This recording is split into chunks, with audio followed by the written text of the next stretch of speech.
ਸਿੰਘ ਜੀ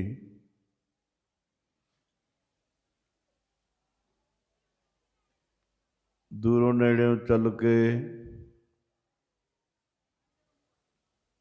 ਸਤਿਗੁਰਾਂ ਦੇ ਪਾਵਨ ਪਵਿੱਤਰ ਦਰਬਾਰ ਵਿੱਚ ਪਹੁੰਚ ਕੇ ਕਾਫੀ ਸਮੇਂ ਤੋਂ ਗੁਰਬਾਣੀ ਦਾ ਹਰੀ ਜਸ ਕੀਰਤਨ ਸਰਵਣ ਕਰਕੇ ਆਪਣੇ ਸਮੇਂ ਨੂੰ ਅਤੇ ਸਵਾਸਾਂ ਨੂੰ ਲੇਖੇ ਵਿੱਚ ਲਾ ਰਹੇ ਹੋ। ਬਾਕੀ ਜੋ ਸਮਾਂ ਆਪਣੇ ਕੋਲ ਬਚਦਾ ਹੈ ਉਹਨੂੰ ਆਪਾਂ ਸਾਰੀ ਸੰਗਤ ਨੇ ਰਲ ਮਿਲ ਕੇ ਪਰਮੇਸ਼ਰ ਦੇ ਗੁਣਾਂ ਨੂੰ ਗਾ ਕੇ ਅਤੇ ਸੁਣ ਕੇ, ਕਿਉਂਕਿ ਸਮਾਂ ਆਪਣੀ ਰਫ਼ਤਾਰ ਨਾਲ ਚੱਲ ਰਿਹਾ ਹੈ, ਇਹ ਚੱਲਦਾ ਹੀ ਰਹਿੰਦਾ ਹੈ, ਇਹਨੂੰ ਰੋਕਿਆ ਨਹੀਂ ਜਾ ਸਕਦਾ, ਨਾ ਇਹ ਰੁਕਿਆ ਕਰਦਾ ਹੈ। ਇਹਨੂੰ ਸਫਲਿਆਂ ਕੀਤਾ ਜਾ ਸਕਦਾ ਹੈ, ਇਹਦੇ ਤੋਂ ਲਾਹਾ ਲਿਆ ਜਾ ਸਕਦਾ ਹੈ, ਜਾਂ ਫਿਰ ਇਹਨੂੰ ਵਿਅਰਥ ਗਵਾਇਆ ਜਾ ਸਕਦਾ ਹੈ। ਸਮਾਂ ਸਫਲਾ ਉਹ ਹੈ ਜਿਹੜਾ ਪਰਮਾਤਮਾ ਦੀ ਯਾਦ ਵਿੱਚ ਗੁਜ਼ਰਦਾ ਹੈ। ਭਾਈ ਨੰਦ ਲਾਲ ਜੀ ਦਾ ਫਰਮਾਨ ਹੈ, ਉਮਰ ਹੋਆ ਵਿੱਚ ਲੇਖੇ ਦੇ ਜਿਹੜੀ ਯਾਦ ਸਾਈਂ ਦੀ ਵਿੱਚ ਗੁਜ਼ਰੇ, ਪੈਂਦੀ ਹੈ ਮੁਜਰੇ ਨਹੀਂ ਤਾਂ ਸਾਨੂੰ ਹਾਸਲ ਕੀ ਹੈ, ਵਿੱਚ ਅਸ ਨੀਲੇ ਹੁਜਰੇ ਸੰਝ ਤੇ ਫਜਰੇ। ਜ਼ਿੰਦਗੀ ਦੀਆਂ ਉਹੀ ਘੜੀਆਂ ਲੇਖੇ 'ਚ ਨੇ ਜਿਹੜੀਆਂ ਸਿਮਰਨ ਕਰਦਿਆਂ, ਬਾਣੀ ਪੜ੍ਹਦਿਆਂ, ਨਾਮ ਜਪਦਿਆਂ ਗੁਜ਼ਰਦੀਆਂ। ਏਕ ਘੜੀ ਆਦੀ ਘੜੀ ਆਦੀ ਹੂੰ ਤੇ ਆਦ, ਭਗਤਨ ਸੇਤੀ ਗੋਸ਼ਟੇ ਜੋ ਕੀਨੇ ਸੋ ਲਾਭ। ਇੱਕ ਘੜੀ 24 ਮਿੰਟ, ਅੱਧੀ ਘੜੀ 12 ਮਿੰਟ, ਆਦੀ ਹੂੰ ਤੇ ਆਦ 6 ਮਿੰਟ। ਜੇ ਇੰਨਾ ਸਮਾਂ ਵੀ ਤੇਰਾ ਗੁਰੂ ਦੀ ਹਜ਼ੂਰੀ 'ਚ ਬਤੀਤ ਹੁੰਦਾ, ਬਾਣੀ ਪੜ੍ਹਦਿਆਂ, ਨਾਮ ਜਪਦਿਆਂ, ਤਾਂ ਭਗਤ ਕਬੀਰ ਜੀ ਕਹਿੰਦੇ ਤੈਨੂੰ ਲਾਭ ਹੈ, ਤੈਨੂੰ ਫਾਇਦਾ ਹੈ। ਨਹੀਂ ਤਾਂ ਸਮਾਂ ਤਾਂ ਚੱਲਦੇ ਦਰਿਆਵਾਂ ਵਾਂਗੂ ਚੱਲ ਹੀ ਰਿਹਾ ਹੈ। ਰਹੀ ਵਾਸਤੇ ਘੱਤ ਸਮੇਂ ਨੇ ਇੱਕ ਨਾ ਮੰਨੀ, ਫੜ ਫੜ ਰਹੀ ਧਰੀਕ ਸਮੇਂ ਖਿਸਕਾਈ ਕੰਨੀ। ਕੇਵ ਨਾ ਸਕੀ ਰੋ ਕਟਕ ਜੋ ਪਾਈ ਭੰਨੀ, ਤਿੱਖੇ ਇਸ ਦੇ ਵੇਗ ਗਿਆ ਟੱਪ ਬੰਨੀ ਬੰਨੀ। ਓਏ ਅਜੇ ਸੰਭਾਲੇ ਸਮੇਂ ਨੂੰ ਕਰ ਸਫਲ ਉਡੰਦਾ ਜਾਮਦਾ, ਇਹ ਠਹਿਰਨ ਮੂਲ ਨਾ ਜਾਣਦਾ, ਲੰਘ ਗਿਆ ਨਾ ਮੁੜ ਕੇ ਆਉਂਦਾ। ਜਿਹੜਾ ਸਮਾਂ ਲੰਘ ਗਿਆ ਹੁਣ ਮੁੜ ਕੇ ਨਹੀਂ ਆਇਆ ਕਦੇ। ਇਸ ਕਰਕੇ ਲੰਗਰ ਵਾਲੇ ਸਿੰਘਾਂ ਨੂੰ ਬੇਨਤੀ ਹੈ ਵੀ ਥੋੜ੍ਹਾ ਚਿਰ ਲੰਗਰ ਬੰਦ ਕਰ ਦਿਓ। 1 ਘੰਟਾ ਦੀਵਾਨ ਰਹਿ ਗਿਆ, ਉਸ ਤੋਂ ਬਾਅਦ ਫਿਰ ਲੰਗਰ ਛਕਾਇਆ ਜਾਏਗਾ। ਭਾਵੇਂ ਸੰਗਤ ਵਾਸਤੇ ਲੰਗਰ ਤਿਆਰ ਕੀਤਾ ਹੈ, ਸੰਗਤ ਨੇ ਛਕਣਾ ਹੈ, ਪਰ ਆਹ ਜਿਹੜਾ ਸ਼ਬਦ ਦਾ ਲੰਗਰ ਹੈ ਇਹ ਜ਼ਰੂਰੀ ਹੈ। ਲੰਗਰ ਤਾਂ ਆਪਾਂ ਕੱਲ੍ਹ ਵੀ ਛਕਾਂਗੇ ਸ਼ਾਮ ਨੂੰ ਘਰੇ, ਪਰ ਆਹ ਸਮਾਂ ਕੱਲ੍ਹ ਨੂੰ ਨਹੀਂ ਮਿਲੇਗਾ ਆਪਾਂ ਨੂੰ, ਕਿਉਂਕਿ ਇਹ ਵੱਡੇ ਭਾਗਾਂ ਕਰਕੇ ਗੁਰੂ ਕੀ ਸੰਗਤ ਮਿਲਦੀ ਹੈ। ਵੱਡ ਭਾਗੀ ਹਰ ਸੰਗਤ ਪਾਵੈ, ਭਾਗਹੀਨ ਭਰਮ ਚੋਟਾਂ ਖਾਵੈ। ਬਿਨ ਭਾਗਾਂ ਸਤ ਸੰਗ ਨ ਲੱਭੈ, ਬਿਨ ਸੰਗਤ ਮੈਲ ਭਰੀਜੈ ਜੀਉ। ਸੋ ਆਪਾਂ ਵਿਚਾਰ ਦਾ ਸ਼ਬਦ ਦਾ ਲਾਹਾ ਲੈਣਾ, ਫਿਰ ਲੰਗਰ ਵੀ ਛਕਣਾ ਹੈ। ਜਿੰਨੀ ਸੰਗਤ ਗੁਰੂ ਚਰਨਾਂ ਵਿੱਚ ਸਜੀ ਬੈਠੀ ਹੈ, ਸਾਰੇ ਆਪਣੀ ਰਸਨਾ ਪਵਿੱਤਰ ਕਰੋ। ਗੱਜ ਵੱਜ ਕੇ ਫਤਿਹ ਬੁਲਾਓ ਜੀ। ਵਾਹਿਗੁਰੂ ਜੀ ਕਾ ਖਾਲਸਾ, ਵਾਹਿਗੁਰੂ ਜੀ ਕੀ ਫਤਿਹ। ਗੁਰੂ ਰੂਪ ਗੁਰੂ ਖਾਲਸਾ ਸਾਧ ਸੰਗਤ ਜੀ, ਰਠੌਰਾ ਨਗਰ ਦੀ ਸੰਗਤ ਅਥਵਾ ਇਲਾਕਾ ਨਿਵਾਸੀ ਸੰਗਤਾਂ ਨੂੰ ਪਿਛਲੇ ਸਾਲਾਂ ਦੀ ਤਰ੍ਹਾਂ ਐਤਕੀ 3 ਦੀਵਾਨ ਮਿਲੇ ਸਨ। ਅੱਜ ਤੀਸਰਾ ਦੀਵਾਨ ਗੁਰੂ ਮਾਰ ਦੀ ਛਤਰ ਛਾਇਆ ਹੇਠ ਪ੍ਰਾਰੰਭ ਹੈ। ਭਾਵ ਕਿ ਅੱਜ ਇਸ ਪੰਡਾਲ ਦਾ ਅਖੀਰਲਾ ਦੀਵਾਨ ਹੈ। ਭਾਗਾਂ ਵਾਲਾ ਨਗਰ 3 ਦਿਨਾਂ ਤੋਂ ਗੁਰੂ ਕੇ ਲੰਗਰ ਚੱਲ ਰਹੇ ਨੇ। ਕਥਾ ਕੀਰਤਨ ਦਾ ਪ੍ਰਵਾਹ ਚੱਲ ਰਿਹਾ ਹੈ। ਸਾਰੇ ਨਗਰ ਦੀ ਸੰਗਤ ਤਨ ਮਨ ਧਨ ਕਰਕੇ ਸੇਵਾ ਕਰਕੇ ਗੁਰੂ ਮਹਾਰਾਜ ਦੀਆਂ ਖੁਸ਼ੀਆਂ ਲੈ ਰਹੀਆਂ ਨੇ। ਬਹੁਤ ਵਧੀਆ ਪ੍ਰਬੰਧ ਕੀਤਾ ਹੈ ਗੁਰਮੁਖਾਂ ਨੇ। ਅੱਜ ਇਹਨਾਂ ਦੇ ਉਦਮ ਦਾ ਸਦਕਾ ਬਹੁਤ ਸਾਰੀ ਸੰਗਤ ਖੰਡੇ ਬਾਟੇ ਦਾ ਅੰਮ੍ਰਿਤ ਛਕ ਕੇ ਗੁਰੂ ਕੇ ਜਹਾਜ਼ ਚੜ੍ਹੀ ਹੈ। ਅੱਜ ਉਹ ਗੁਰੂ ਦੇ ਬਣ ਗਏ ਤੇ ਗੁਰੂ ਅੱਜ ਉਹਨਾਂ ਦਾ ਬਣ ਗਿਆ। ਆਪ ਸਵਾਰੇ ਮੈਂ ਮਿਲਾਂ, ਮੈਂ ਮਿਲਿਆ ਸੁਖ ਹੋਏ। ਫਰੀਦਾ ਜੇ ਤੂੰ ਮੇਰਾ ਹੋਏ ਰਹੈਂ, ਸਭ ਜਗ ਤੇਰਾ ਹੋਏ। ਜਿਹੜੇ ਅੱਜ ਗੁਰੂ ਦੇ ਬਣ ਗਏ ਨੇ, ਗੁਰੂ ਅੱਜ ਉਹਨਾਂ ਦਾ ਬਣ ਗਿਆ। ਜਿਹੜੇ ਗੁਰੂ ਦੇ ਬਣੇ ਨੇ ਉਹਨਾਂ ਨੂੰ ਲੱਖ ਲੱਖ ਵਧਾਈ ਹੋਵੇ। ਜਿਹੜੇ ਅੱਜ ਅੰਮ੍ਰਿਤ ਛਕ ਕੇ ਗੁਰੂ ਕੇ ਜਹਾਜ਼ ਚੜ੍ਹੇ ਨੇ।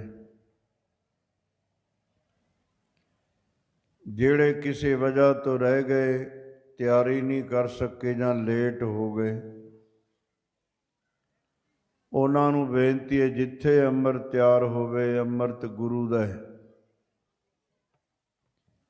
ਕਿਉਂਕਿ ਵਿਸਾਖੀ ਨੂੰ ਬਹੁਤ ਸਥਾਨਾਂ 'ਤੇ ਅੰਮ੍ਰਿਤ ਤਿਆਰ ਹੁੰਦਾ ਹੈ।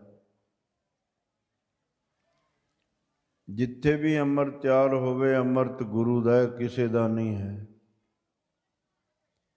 ਅਤੇ ਕਿਸੇ ਦਾ ਸਮਝ ਕੇ ਕਦੇ ਛਕਣਾ ਨਹੀਂ ਅੰਮ੍ਰਿਤ।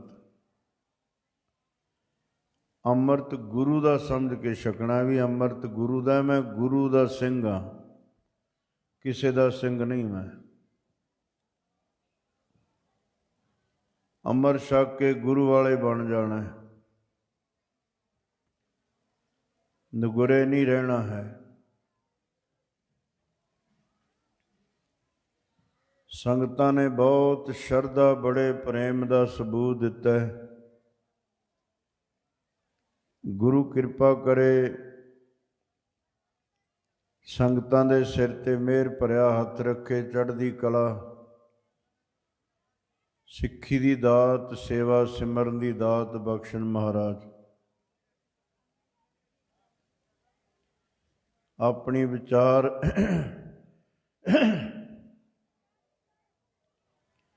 ਇਹ ਜਿਹੜੇ ਦੀਵਾਨ ਰੱਖੇ ਗਏ ਨੇ, ਜਿਹੜਾ ਦਿੱਲੀ ਮੋਰਚਾ ਚੱਲ ਰਿਹਾ, ਕਿਸਾਨ ਮੋਰਚੇ ਤੋਂ ਇਨਸਾਨ ਮੋਰਚਾ ਬਣ ਗਿਆ। ਉਹਦੀ ਫਤਿਹ ਵਾਸਤੇ, ਉਹਦੀ ਚੜ੍ਹਦੀ ਕਲਾ ਵਾਸਤੇ ਅਤੇ ਗੁਰੂ ਤੇਗ ਬਹਾਦਰ ਮਹਾਰਾਜ ਦਾ 400 ਸਾਲਾ ਸ਼ਤਾਬਦੀ ਆ ਰਹੀ ਹੈ।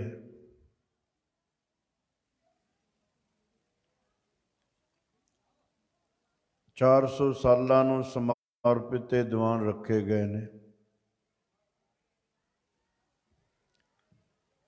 ਸਾਧ ਸੰਗਤ ਜੀ, ਅੱਜ ਤੱਕ ਜਿੰਨੇ ਮੋਰਚੇ ਲੱਗੇ ਨੇ ਹੱਕ ਵਾਸਤੇ, ਸੱਚ ਵਾਸਤੇ, ਧਰਮ ਵਾਸਤੇ, ਸਾਰੇ ਮੋਰਚੇ ਫਤਿਹ ਹੋਏ ਨੇ। ਕਿਉਂਕਿ ਜਿਹਦੇ ਵਿੱਚ ਕਿਸੇ ਦੀ ਬੁਰਾਈ ਨਹੀਂ ਹੈ,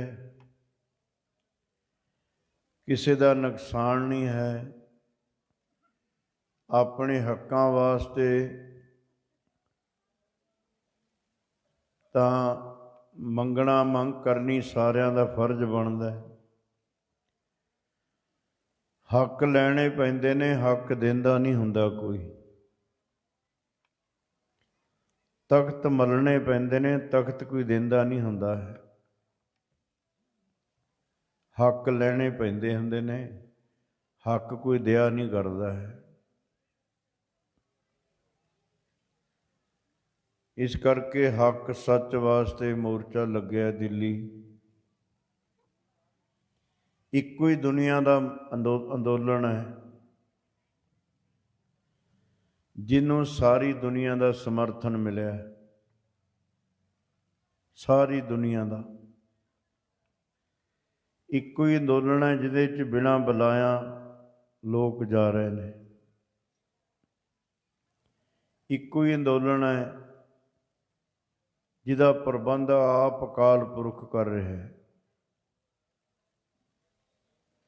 ਇੱਕੋ ਹੀ ਅੰਦੋਲਨ ਹੈ ਜਿੱਥੇ ਸ਼ਾਂਤ ਤੇ ਸਾਰੇ ਭਾਈ ਭਾਈ ਬਣ ਕੇ ਜਿੱਥੇ ਬੈਠੇ ਨੇ। ਇੱਕੋ ਹੀ ਮੋਰਚਾ ਹੈ ਦੁਨੀਆ ਵਿੱਚ ਜਿਹਦੇ ਨਾਲ ਹਰ ਇੱਕ ਵਰਗ, ਸੁਪਰੀਮ ਕੋਰਟ ਦੇ ਜੱਜ, ਵਕੀਲ, ਅਦਾਕਾਰ, ਕਲਾਕਾਰ, ਡਾਕਟਰ, ਕਿਸਾਨ, ਮਜ਼ਦੂਰ ਸਾਰੇ ਜੁੜ ਚੁੱਕੇ ਹੈ। ਜਿਹਦੇ ਨਾਲ ਜੁੜੇ ਵੀ ਸਾਰੇ ਨੇ ਤੇ ਜੁੜੇ ਵੀ ਆਪਣੇ ਹੱਕਾਂ ਵਾਸਤੇ ਨੇ, ਕਿਸੇ ਦੇ ਬੁਰੇ ਵਾਸਤੇ ਨਹੀਂ। ਤੇ ਜਿਹਦਾ ਪ੍ਰਬੰਧ ਅਕਾਲ ਪੁਰਖ ਆਪ ਕਰ ਰਿਹਾ ਹੈ। ਫਿਰ ਸਾਧ ਸੰਗਤ ਜੀ, ਉਹਦੀ ਹਰ ਮੈਦਾਨ ਫਤਿਹ ਹੈ ਜਿਹਦੇ ਵਿੱਚ ਪ੍ਰਮਾਤਮਾ ਆਪ ਵਿਆਪਕ। ਸਾਰੇ ਮੋਰਚੇ ਅੱਜ ਤੱਕ ਫਤਿਹ ਹੋਏ ਨੇ, ਖਾਲਸੇ ਨੇ, ਗੁਰਸਿੱਖਾਂ ਨੇ ਜਿੱਤੇ ਨੇ। ਤੇ ਉਹ ਵੀ ਦਿਨ ਦੂਰ ਨਹੀਂ ਜਦੋਂ ਹਰ ਮੈਦਾਨ ਫਤਿਹ ਹੋਏਗੀ।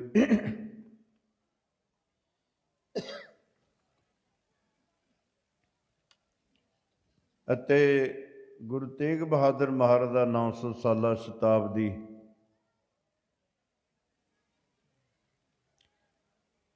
,400 ਸਾਲਾ, ਮੂੰਹ ਚੋਂ 900 ਨਿਕਲ ਗਿਆ। 400 ਸਾਲਾ ਗੁਰੂ ਤੇਗ ਬਹਾਦਰ ਮਹਾਰਾਜ ਦੀ ਸ਼ਤਾਬਦੀ ਆ ਰਹੀ ਹੈ। ਜਿੱਥੇ ਵੀ ਨਾਨਕ ਨਾਮ ਲੇਵਾ ਸੰਗਤ ਰਹਿੰਦੀ ਹੈ, ਸਾਰੇ ਸ਼ਤਾਬਦੀ ਮਨਾ ਰਹੇ ਨੇ, ਦੇਸ਼ਾਂ ਵਿਦੇਸ਼ਾਂ 'ਚ। ਆਪਾਂ ਇੱਥੇ ਵਿਚਾਰ ਛੱਡੀ ਸੀ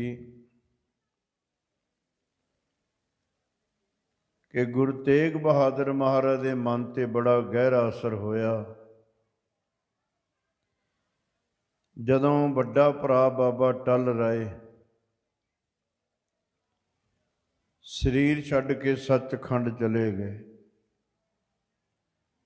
ਇਹਦਾ ਬੜਾ ਅਸਰ ਪਿਆ ਸੱਚੇ ਪਾਤਸ਼ਾਹ 'ਤੇ, ਕਿਉਂਕਿ ਬਾਬਾ ਟਲ ਰਾਏ ਗੁਰੂ ਤੇਗ ਬਹਾਦਰ ਮਹਾਰਾਜ ਨੂੰ ਜ਼ਿਆਦਾ ਖਿਡਾਇਆ ਕਰਦੇ ਸੀ, ਬਹੁਤ ਪ੍ਰੇਮ ਸੀ। ਬੋਲਦੇ ਭਾਵੇਂ ਪਹਿਲਾਂ ਹੀ ਘੱਟ ਸੀ, ਹੱਸਦੇ ਨਹੀਂ ਸੀ ਗੁਰੂ ਤੇਗ ਬਹਾਦਰ ਮਹਾਰਾਜ।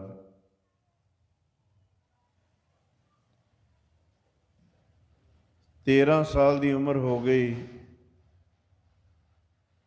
ਮਾਤਾ ਗੁਜਰੀ ਜੀ ਨਾਲ ਸ਼ਾਦੀ ਹੋਈ 13 ਸਾਲ ਦੀ ਉਮਰ 'ਚ।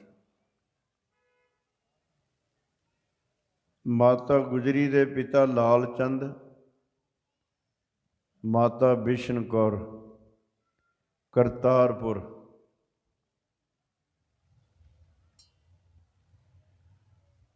ਕਰਤਾਰਪੁਰ ਸ਼ਾਦੀ ਹੋਈ ਗੁਰੂ ਤੇਗ ਬਹਾਦਰ ਮਹਾਰਾਜ ਦੀ।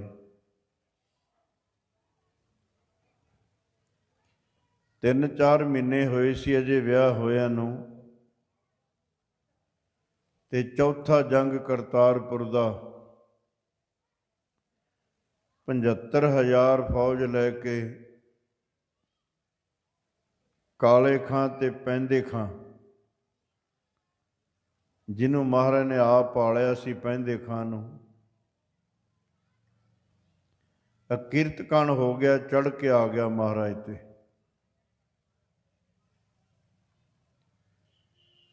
ਇਸ ਜੰਗ ਦੇ ਵਿੱਚ ਗੁਰੂ ਤੇਗ ਬਹਾਦਰ ਮਹਾਰਾਜ ਨੇ ਵੀ ਤੇਗ ਦੇ ਜੌਹਰ ਦਿਖਾਏ 13 ਸਾਲ ਦੀ ਉਮਰ 'ਚ।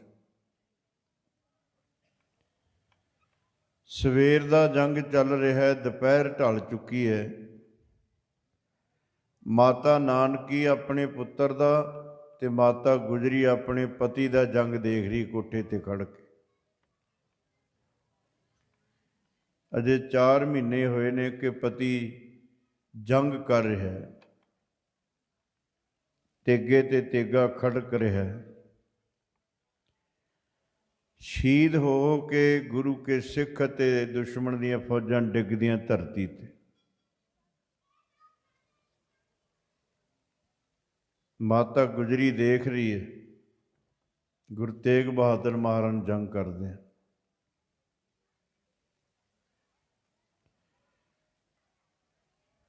ਇਸ ਜੰਗ 'ਚ ਗੁਰੂ ਤੇਗ ਬਹਾਦਰ ਮਹਾਰਾਜ ਨੇ 13 ਸਾਲ ਦੀ ਉਮਰ 'ਚ ਖੰਡਾ ਵਾਇਆ, ਤੇਗ ਵਾਹੀ ਹੈ।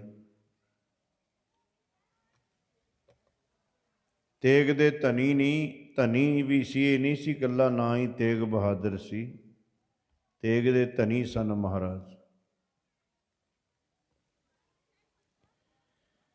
ਮਾਤਾ ਨਾਨਕੀ ਨੇ ਸਿੱਖ ਭੇਜਿਆ, ਜਾਓ ਗੁਰੂ ਤੇਗ ਬਹਾਦਰ ਮਹਾਰਾਜ ਨੂੰ ਬੁਲਾ ਲਿਆਓ। ਅਜੇ ਜਵਾਨ ਨਹੀਂ ਪੂਰੇ ਹੋਏ, ਸਵੇਰ ਦੇ ਜੰਗ ਕਰ ਰਹੇ ਨੇ, ਥੱਕ ਗਏ ਹੋਣਗੇ।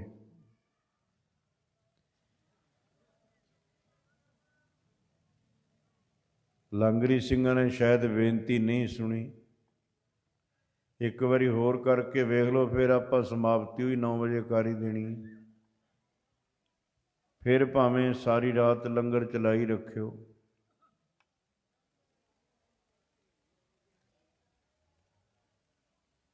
ਕਿਉਂਕਿ ਜ਼ਰੂਰੀ ਹੈ ਜਿਹੜਾ ਆਪਾਂ ਨੂੰ ਗੁਰੂ ਦੇ ਸ਼ਬਦ ਦਾ ਲੰਗਰ, ਕਿਉਂਕਿ ਲੰਗਰ ਤਾਂ ਆਪਾਂ ਕਰ ਸਕਦੇ ਹਾਂ ਨਾ, ਕੋਈ ਵੀ ਭੁੱਖਾ ਨਹੀਂ ਸੌਂਦਾ। ਜਿਵੇਂ ਦਾ ਪਰਮਾਤਮਾ ਨੇ ਕਿਸ ਨੂੰ ਰੁੱਖਾ ਮਿੱਸਾ ਦਿੱਤਾ, ਸਾਰੇ ਖਾ ਕੇ ਸੌਂਦੇ ਨੇ। ਉਹਦਾ ਨਾਂ ਰੋਜ਼ੀ ਦਿਹੰਦ ਹੈ ਨਾ, ਸਭ ਨੂੰ ਰੋਜ਼ੀ ਦਿੰਦਾ। ਆਪਾਂ ਤਾਂ ਤੁਰੇ ਫਿਰਦੇ ਹਾਂ, ਕਮਾ ਵੀ ਲੈਂਦੇ ਹਾਂ, ਜਿੱਥੇ ਜਾਣ ਦਾ ਰਸਤਾ ਵੀ ਨਹੀਂ, ਕੋਈ ਯਤਨ ਵੀ ਨਹੀਂ ਹੋ ਸਕਦਾ, ਉੱਥੇ ਵੀ ਪਹੁੰਚਾਉਂਦਾ। ਉੱਤ ਪਾ ਖਾਨ ਕੀਟ ਗੁਪਤ ਹੋਏ ਰਹਿਤਾ, ਤਾਚੋ ਮਾਰਗ ਨਾਹੀ, ਕਹਿ ਧੰਨਾ ਪੂਰਨ ਤਾਹੀਂ, ਕੋ ਮਤ ਰੇ ਜੀ ਡਰਾਹੀਂ। ਉਹ ਤੂੰ ਕਾਹਤੋਂ ਡਰਦਾ ਹੈ? ਉਹ ਤਾਂ ਉੱਥੇ ਵੀ ਪਹੁੰਚਾਉਂਦਾ ਹੈ। ਸੈਲ ਪੱਥਰ ਮੈਂ ਜੰਤ ਉਪਾਏ, ਤਾਕਾ ਰਿਜਕ ਆਗਿਆ ਕਰ ਧਰਿਆ। ਸੈਲ ਪੱਥਰ, ਜਿੱਥੇ ਕੋਈ ਹਵਾ ਪਾਣੀ ਘੱਟਾ ਮਿੱਟੀ ਜਾ ਹੀ ਨਹੀਂ ਸਕਦਾ, ਉੱਥੇ ਵੀ ਪਹੁੰਚਾਉਂਦਾ। ਤੂੰ ਸੰਖਮਰਮਰ ਦੇ ਮਕਾਨਾਂ 'ਚ ਚਿੰਤਾ ਕਰੀ ਜਾਂਦਾ, ਕੀ ਬਣੇਗਾ ਮੇਰਾ? ਸਭ ਬਣਾ ਕੇ ਫਿਰ ਜਨਮ ਦਿੱਤਾ ਤੈਨੂੰ। ਪਹਿਲੋਂ ਦੇਤਾ ਰਿਜਕ ਸੰਭਾਹਾ, ਪਿੱਛੋਂ ਦੇਤਾ ਜੰਤੂ ਪਾਹਾ। ਆਪਾਂ ਕਹਿੰਦੇ ਨਾ ਹੀਲਾ ਤਾਂ ਕਰਨਾ ਹੀ ਪੈਂਦਾ ਹੈ। ਜਿੱਦਣ ਤੂੰ ਜੰਮਿਆ ਸੀ, ਫਿਰ ਦੁੱਧ ਦਾ ਕੀ ਹੀਲਾ ਕਰਿਆ ਸੀ? ਗਿਆ ਸੀ ਕਿਤੇ ਭੱਜ ਕੇ ਲੈਣ। ਤੇਰੇ ਜਨਮ ਤੋਂ ਪਹਿਲਾਂ ਪਰਮਾਤਮਾ ਨੇ ਦੁੱਧ ਤਿਆਰ ਕੀਤਾ ਸੀ, ਵੀ ਨਹੀਂ ਜਨਮ ਲੈ ਕੇ ਦੁੱਧ ਪੀਣਾ ਹੈ। ਬਾਰ ਬਵਸਥਾ ਤੁਝੇ ਪਿਆਰੇ ਦੂਧ, ਦੁੱਧ ਨਹੀਂ ਦੂਧ। ਕਿਉਂਕਿ ਇਹਨੇ ਕਿਹੜਾ ਇੱਕ ਦਿਨ ਪੀਣਾ ਸੀ, ਕੀ ਪਤਾ 6 ਮਹੀਨੇ ਪੀਏ, ਸਾਲ ਪੀਏ, 1.5 ਸਾਲ ਪੀਏ। ਦੂਧ ਤਾਂ ਬਹੁ ਬਚਨ ਹੈ। ਤੇ ਕਿੱਡਾ ਸਿਆਣਾ, ਉਦੋਂ ਸਿਆਣਾ ਕੋਈ ਡਾਕਟਰ ਨਹੀਂ ਜੰਮਿਆ ਅੱਜ ਤੱਕ। ਕਿਸੇ ਡਾਕਟਰ ਨੇ ਆਖਿਆ ਹੀ ਨਹੀਂ ਮਾਂ ਦੇ ਦੁੱਧ ਤੋਂ ਵੀ ਚੰਗੀ ਖੁਰਾਕ ਹੁੰਦੀ ਹੈ ਬੱਚੇ ਵਾਸਤੇ। ਕੋਈ ਨਹੀਂ ਟੌਨਕ ਬਣਿਆ ਅਜੇ ਤੱਕ। ਤੇ ਜਿਹਦਾ ਅਸਰ ਮਾਂ ਦੇ ਦੁੱਧ ਦਾ ਜੀਵਨ ਤੇ ਹੁੰਦਾ ਹੈ। ਕੋਈ ਸੂਰਮਾ ਦੁਨੀਆ ਦੀ ਨਿਗਾਹ 'ਚ ਆਉਂਦਾ ਹੈ, ਲੋਕੀ ਕਹਿੰਦੇ ਨੇ ਇਹਨੇ ਚੰਗੀ ਮਾਂ ਦਾ ਦੁੱਧ ਪੀਤਾ ਹੋਇਆ ਹੈ। ਮਾਂ ਦੇ ਦੁੱਧ 'ਚ ਤਸੀਰ ਹੈ। ਜਦ ਕੋਈ ਦਾਨੀ, ਕੋਈ ਸੰਤ ਭਗਤ ਦੁਨੀਆ ਦੀ ਨਿਗਾਹ 'ਚ ਆਉਂਦਾ, ਲੋਕ ਉਹਦੀ ਮਾਂ ਦੀ ਵਡਿਆਈ ਕਰਦੇ। ਤੇ ਜਦ ਸਾਡੇ ਬਜ਼ੁਰਗ ਸਿੱਖਿਆ ਦਿੰਦੇ ਸੀ ਨਾ, ਕਹਿੰਦੇ ਸੀ ਓਏ ਮਾਂ ਦੇ ਦੁੱਧ ਦੀ ਲਾਜ ਰੱਖੀ, ਲਾਜ ਨਾ ਲਾ ਦੀ ਕਿਤੇ ਮਾਂ ਦੇ ਦੁੱਧ ਨੂੰ। ਪਤਾ ਨਹੀਂ ਹੁਣ ਮਾਵਾਂ ਦੇ ਦੁੱਧ 'ਚ ਹੀ ਅਸਰ ਨਹੀਂ ਰਿਹਾ, ਜਾਂ ਮਾਵਾਂ ਨੇ ਆਪਣਾ ਫਰਜ਼ ਹੀ ਛੱਡ ਦਿੱਤਾ ਮਾਵਾਂ ਵਾਲਾ, ਆਪਣੀ ਡਿਊਟੀ ਨਹੀਂ ਕਰਦੀ ਮਾਂ ਲਈ। ਇਸ ਕਰਕੇ ਜਿਹਨੂੰ ਵੀ ਪ੍ਰਮਾਤਮਾ ਨੇ ਪੈਦਾ ਕੀਤਾ, ਰੁੱਖਾ ਮਿੱਸਾ ਨੂੰ ਦਿੰਦਾ ਜ਼ਰੂਰ। ਇਹ ਤਾਂ ਆਪਾਂ ਛੱਕ ਹੀ ਸੌਂਦੇ, ਰੋਜ਼ ਹੀ ਛਕਦੇ ਹਾਂ, ਪਰ ਗੁਰੂ ਕੀ ਸੰਗਤ ਨਸੀਬਾਂ ਨਾਲ ਪ੍ਰਾਪਤ ਹੁੰਦੀ, ਵੱਡੇ ਭਾਗਾਂ ਨਾਲ। ਇਹ ਨਹੀਂ ਮਿਲੇਗੀ।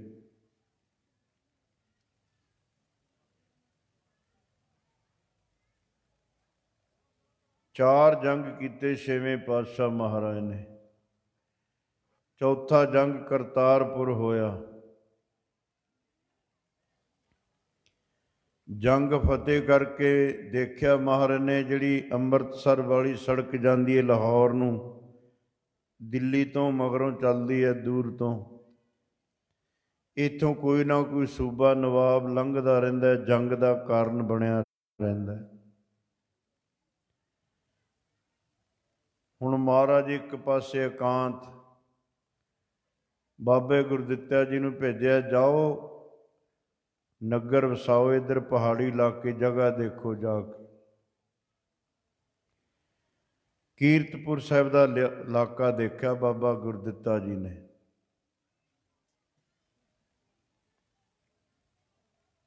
ਬਾਬਾ ਗੁਰਦਿੱਤਾ ਛੇਵੇਂ ਪਾਤਸ਼ਾਹ ਨੇ ਸ੍ਰੀ ਚੰਦ ਜੀ ਮਹਾਰਾਜ ਨੂੰ ਦੇ ਦਿੱਤਾ ਸੀ। 62 ਹੈ, 62 ਸਥਾਨ ਹੈ ਸ੍ਰੀ ਚੰਦ ਮਹਾਰਾਜ ਦਾ ਦਾਸੀਆਂ ਦਾ। ਗੁਰੂ ਮਹਾਰਾਜ ਵੀ ਉੱਥੇ ਗਏ ਨੇ। ਪੰਜੇ ਸਾਹਿਬਜ਼ਾਦੇ, ਇਹਨਾਂ ਦੀ ਸਪੁੱਤਰੀ ਬੀਬੀ ਵੀਰੋ, ਤਿੰਨੇ ਮਹਿਲ, ਮਾਤਾ ਦਮੋਦਰੀ, ਮਾਤਾ ਮਰਵਾਹੀ, ਮਾਤਾ ਨਾਨਕੀ, ਇਹ ਵੀ ਨਾਲ ਨੇ, ਸੰਗਤ ਵੀ ਨਾਲ ਹੈ। 62 ਗਏ ਨੇ ਮਹਾਰਾਜ ਦਰਸ਼ਨ ਕਰਨ ਵਾਸਤੇ। ਪੁੱਛਿਆ ਸ੍ਰੀ ਚੰਦ ਮਹਾਰਾਜ ਨੇ, ਕਿੰਨੇ ਸਾਹਿਬਜ਼ਾਦੇ ਨੇ ਤੁਹਾਡੇ? ਆਖਿਆ ਮਹਾਰਾਜ ਤੁਹਾਡੇ ਨੇ 5 ਬਖਸ਼ੇ ਨੇ ਤੁਸੀਂ, 5 ਸਾਹਿਬਜ਼ਾਦੇ ਨੇ। ਪਰਖਣ ਵਾਸਤੇ ਛੇਵੇਂ ਪਾਤਸ਼ਾਹ ਨੂੰ। ਫਿਰ ਕਹਿੰਦੇ ਸਾਨੂੰ ਕਿਹੜਾ ਦੇਣਾ ਹੈ? ਕਹਿੰਦੇ ਮਹਾਰਾਜ 5 ਹੀ ਤੁਹਾਡੇ ਨੇ, ਜਿਹਨੂੰ ਹੁਕਮ ਕਰੋਗੇ। ਬਾਬੇ ਗੁਰਦਿੱਤੇ ਵੱਲ ਇਸ਼ਾਰਾ ਕਰਿਆ ਉਹਨਾਂ। ਉੱਠ ਕੇ ਬਾਬਾ ਗੁਰਦਿੱਤਾ ਜੀ ਸ੍ਰੀ ਚੰਦ ਜੀ ਕੋਲ ਆ ਕੇ ਬੈਠ ਗਏ, ਖੁਸ਼ ਹੋ ਗਏ। ਬਚਨ ਕੀਤਾ ਬਾਬਾ ਗੁਰਦਿੱਤਾ, ਦੀਨ ਦੁਨੀ ਦਾ ਟਿੱਕਾ, ਜੋ ਵਰ ਮੰਗਿਆ ਸੋ ਵਰ ਦਿੱਤਾ। ਫਿਰ ਆਪਣੀ ਸੇਲੀ ਟੋਪੀ, ਜਦ ਆਪਣੀ ਥਾਂ ਅੱਗੇ ਸੇਵਾ ਬਖਸ਼ਦੇ ਸੀ ਨਾ, ਉਹ ਤਾਂ ਵੈਸੇ ਗੱਦੀ ਕਹਿੰਦੇ ਨੇ, ਗੁਰੂ ਘਰ 'ਚ ਗੱਦੀ ਨਹੀਂ ਮਿਲਦੀ ਕਿਸੇ ਨੂੰ, ਸੇਵਾ ਮਿਲਦੀ ਹੈ। ਗੱਦੀ ਤਾਂ ਇੱਕੋ ਗੁਰੂ ਕੋਲ ਹੀ ਰਹੇਗੀ। ਹੁਣ ਉਂਝ ਕੋਈ 5 ਕਿਲੋ ਰੂੰ ਪਾਈ ਫਿਰਦਾ ਹੋਵੇ ਸਰਾਣੇ ਤੇ ਲਹਿਦਾ ਗੱਲ ਹੈ। ਗੱਦੀ ਨਹੀਂ ਮਿਲਦੀ ਹੁਣ ਕਿਸੇ ਨੂੰ। ਗੱਦੀ ਇੱਕੋ ਪਾਤਸ਼ਾਹ ਕੋਲ ਹੀ ਰਹੇਗੀ ਜੁਗੋ ਜੁਗ ਅਟਲ, ਗੁਰੂ ਗ੍ਰੰਥ ਸਾਹਿਬ ਮਹਾਰਾਜ ਦੇ ਕੋਲ। ਗੱਦੀ ਨਹੀਂ ਕਿਸੇ ਨੂੰ ਦਿੱਤੀ ਜਾਂਦੀ। ਹਾਂ, ਉਹਨਾਂ ਦੇ ਆਪੋ ਆਪਣੇ ਮਤ ਨੇ, ਜੋ ਕੁਛ ਮਰਜ਼ੀ ਦੇਣ। ਅਸੀਂ ਗੁਰੂ ਘਰ ਦੀ ਗੱਲ ਕਰ ਰਹੇ ਹਾਂ। ਗੁਰੂ ਘਰ ਵਿੱਚ ਇੱਕੋ ਹੀ ਪਾਤਸ਼ਾਹ, ਸੱਚੇ ਪਾਤਸ਼ਾਹ।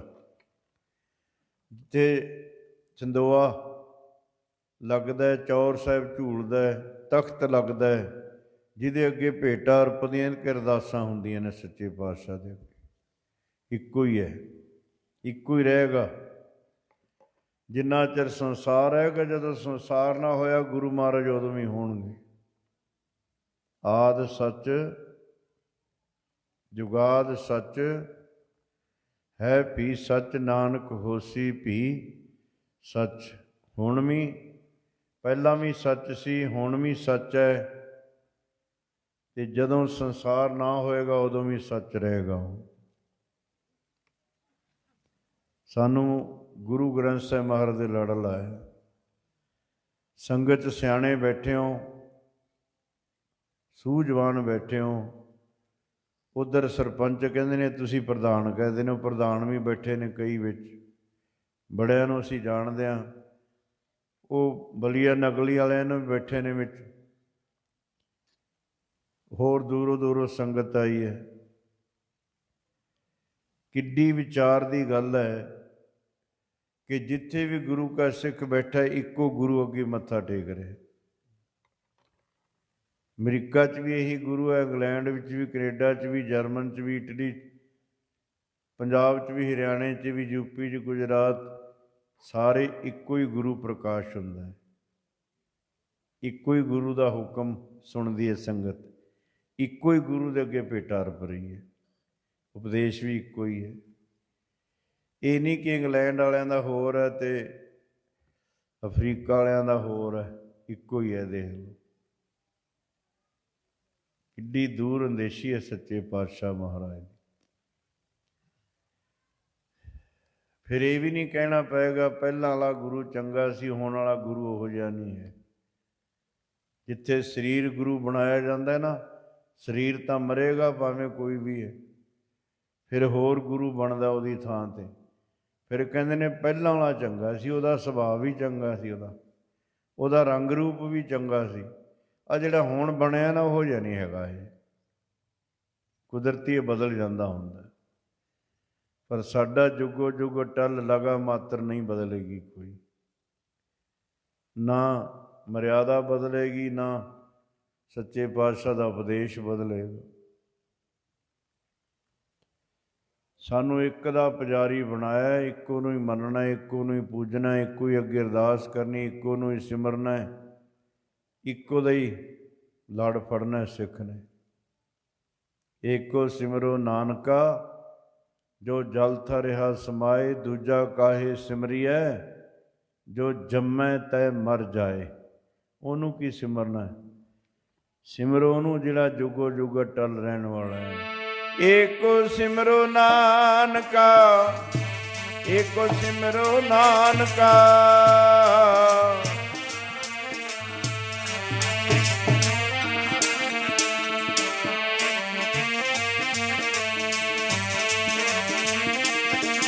ਜੋ ਜਲ ਥਲ ਰਿਹਾ ਸਮਾਏ। ਏਕੋ ਸਿਮਰੋ, ਏਕੋ ਸਿਮਰੋ ਨਾਨਕਾ,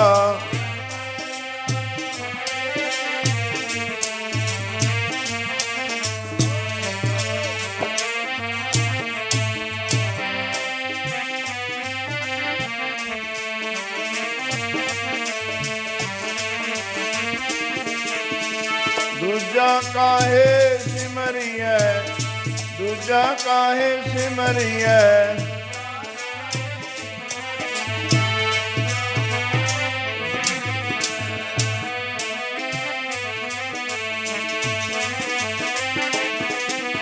ਜੋ ਜੰਮੈ ਤੇ ਮਰ ਜਾਏ। ਦੂਜਾ ਕਾਹੇ ਸਿਮਰਿਐ, ਦੂਜਾ ਕਾਹੇ ਸਿਮਰਿਐ, ਜੋ ਜੰਮੈ ਤੈ ਮਰ ਜਾਏ। ਦੂਜਾ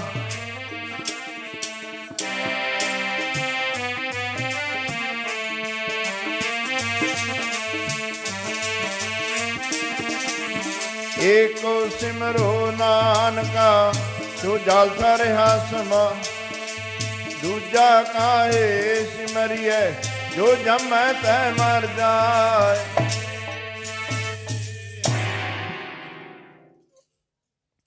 ਸੋ ਸਾਧ ਸੰਗਤ ਜੀ, ਇੱਕ ਦਾ ਪੁਜਾਰੀ ਬਣਾਇਆ ਸਾਨੂੰ। ਬਾਬੇ ਗੁਰਦਿੱਤੇ ਨੂੰ ਸਹਿਲੀ ਟੋਪੀ ਦਿੱਤੀ ਸ੍ਰੀ ਚੰਦ ਮਹਾਰਾਜ ਨੇ।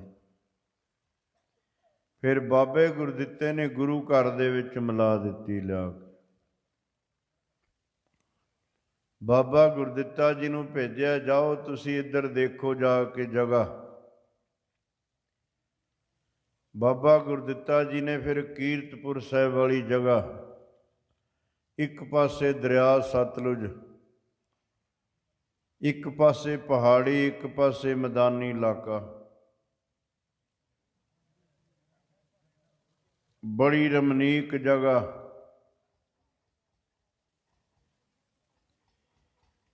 ਇੱਥੇ ਬਾਬਾ ਗੁਰਦਿੱਤਾ ਜਗ੍ਹਾ ਦੇਖ ਰਿਹਾ।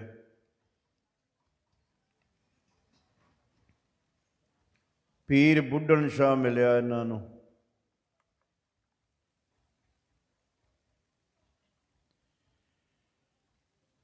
ਪੀਰ ਬੁੱਢਣ ਸ਼ਾਹ ਦੀਆਂ ਬੱਕਰੀਆਂ ਸ਼ੇਰ ਚਾਰ ਕੇ ਲਿਆਉਂਦਾ ਹੁੰਦਾ ਸੀ। ਬੰਦਗੀ ਵਾਲਿਆਂ ਦੀਆਂ ਬੱਕਰੀਆਂ ਸ਼ੇਰ ਚਾਰਦੇ ਨੇ। ਇਹ ਗੱਲ ਤਾਂ ਵੈਸੇ ਚਰਜ ਜਿਹੀ ਹੈ। ਉਂਝ ਬਾਣੀ 'ਚ ਗੁਰੂ ਮਹਾਰਾਜ ਕਹਿੰਦੇ ਨੇ, ਪਰਮੇਸ਼ਰ ਚਾਹੇ ਤਾਂ ਬੱਕਰੀ ਸਿੰਘ ਇੱਕ ਤੈ ਥਾਂ ਰੱਖੈ, ਜੇ ਚਾਹੇ ਤਾਂ ਸ਼ੇਰ ਤੇ ਬੱਕਰੀ ਨੂੰ ਇੱਕ ਥਾਂ ਵੀ ਰੱਖ ਸਕਦਾ। ਬੱਕਰੀ ਡਰਪੋਕ ਜਿਹਾ ਜਾਨਵਰ ਹੁੰਦਾ ਤੇ ਸ਼ੇਰ ਹੈ ਜਿਹੜਾ ਉਹ ਬੇਡਰ ਜਿਹਾ ਹੁੰਦਾ। ਵੈਸੇ ਬਿਰਤੀਆਂ ਨੇ ਨਾ ਆਪਣੇ ਅੰਦਰ, ਸ਼ੇਰਾਂ ਵਾਲੀ ਵੀ ਹੈ, ਡੰਗਰਾਂ ਵਾਲੀ ਵੀ ਹੈ, ਕੁੱਤਿਆਂ ਵਾਲੀ ਵੀ ਬਿਰਤੀ ਆਪਣੇ ਅੰਦਰ ਹੈ, ਪਸ਼ੂਆਂ ਵਾਲੀ ਵੀ ਬਿਰਤੀ ਹੈ, ਦੇਵਤਿਆਂ ਵਾਲੀ ਬਿਰਤੀ ਵੀ ਆਪਣੇ ਅੰਦਰ। ਤਾਂ ਸਾਧ ਸੰਗਤ ਜੀ, ਜਿਹੋ ਜਿਹੀ ਬਿਰਤੀ ਫਿਰ ਉਹੋ ਜਿਹੀ ਨਾਂ ਪੈ ਜਾਂਦਾ। ਜਿਹੜਾ ਬੰਦਾ ਬਿਨਾਂ ਮਤਲਬ ਤੋਂ ਜ਼ਿਆਦਾ ਲੋਭ ਕਰਦਾ ਨਾ, ਜਿਹੜਾ ਲੋਭੀ ਬੰਦਾ ਹੈ, ਗੁਰਬਾਣੀ ਨੇ ਉਹਨੂੰ ਕੁੱਤੇ ਦੇ ਨਾਲ ਤੁਲਨਾ ਦਿੱਤੀ ਹੈ। ਲੋਭ ਤਾਂ ਸਾਰਿਆਂ ਅੰਦਰ ਹੀ ਆਪਣੇ। ਆ ਜਿਹੜਾ ਤੁਸੀਂ ਚੱਲ ਕੇ ਆਏ ਨਾ ਦੂਰੋਂ ਦੂਰੋਂ, ਇਹ ਵੀ ਲੋਭ ਹੀ ਹੈ ਵੀ ਚਲੋ ਸੌਂ ਕੇ ਰਾਤ ਲੰਘ ਹੀ ਜਾਣੀ ਹੈ, 2 ਘੜੀਆਂ ਸੰਗਤ ਕਰਾਂਗੇ, ਸਫਲਾ ਹੋ ਜਾਏਗਾ। ਇਹ ਵੀ ਲੋਭ ਹੀ ਹੈ ਸਾਧ ਸੰਗਤ। ਵੱਧ ਬਾਣੀ ਪੜ੍ਹਨੀ ਵੀ ਲੋਭ ਹੈ, ਵੱਧ ਸਿਮਰਨ ਕਰਨਾ ਵੀ ਲੋਭ ਹੈ, ਵੱਧ ਸੇਵਾ ਕਰਨੀ ਵੀ ਲੋਭ ਹੈ। ਜ਼ਿਆਦਾ ਅੰਮ੍ਰਿਤ ਵੇਲੇ 2 ਵਜੇ, 1:30 ਵਜੇ, 2:30 ਵਜੇ ਉੱਠਣਾ ਵੀ ਲੋਭ ਹੈ ਕਿ ਉੱਠ ਕੇ ਵੱਧ ਸਿਮਰਨ ਕਰਾਂਗੇ।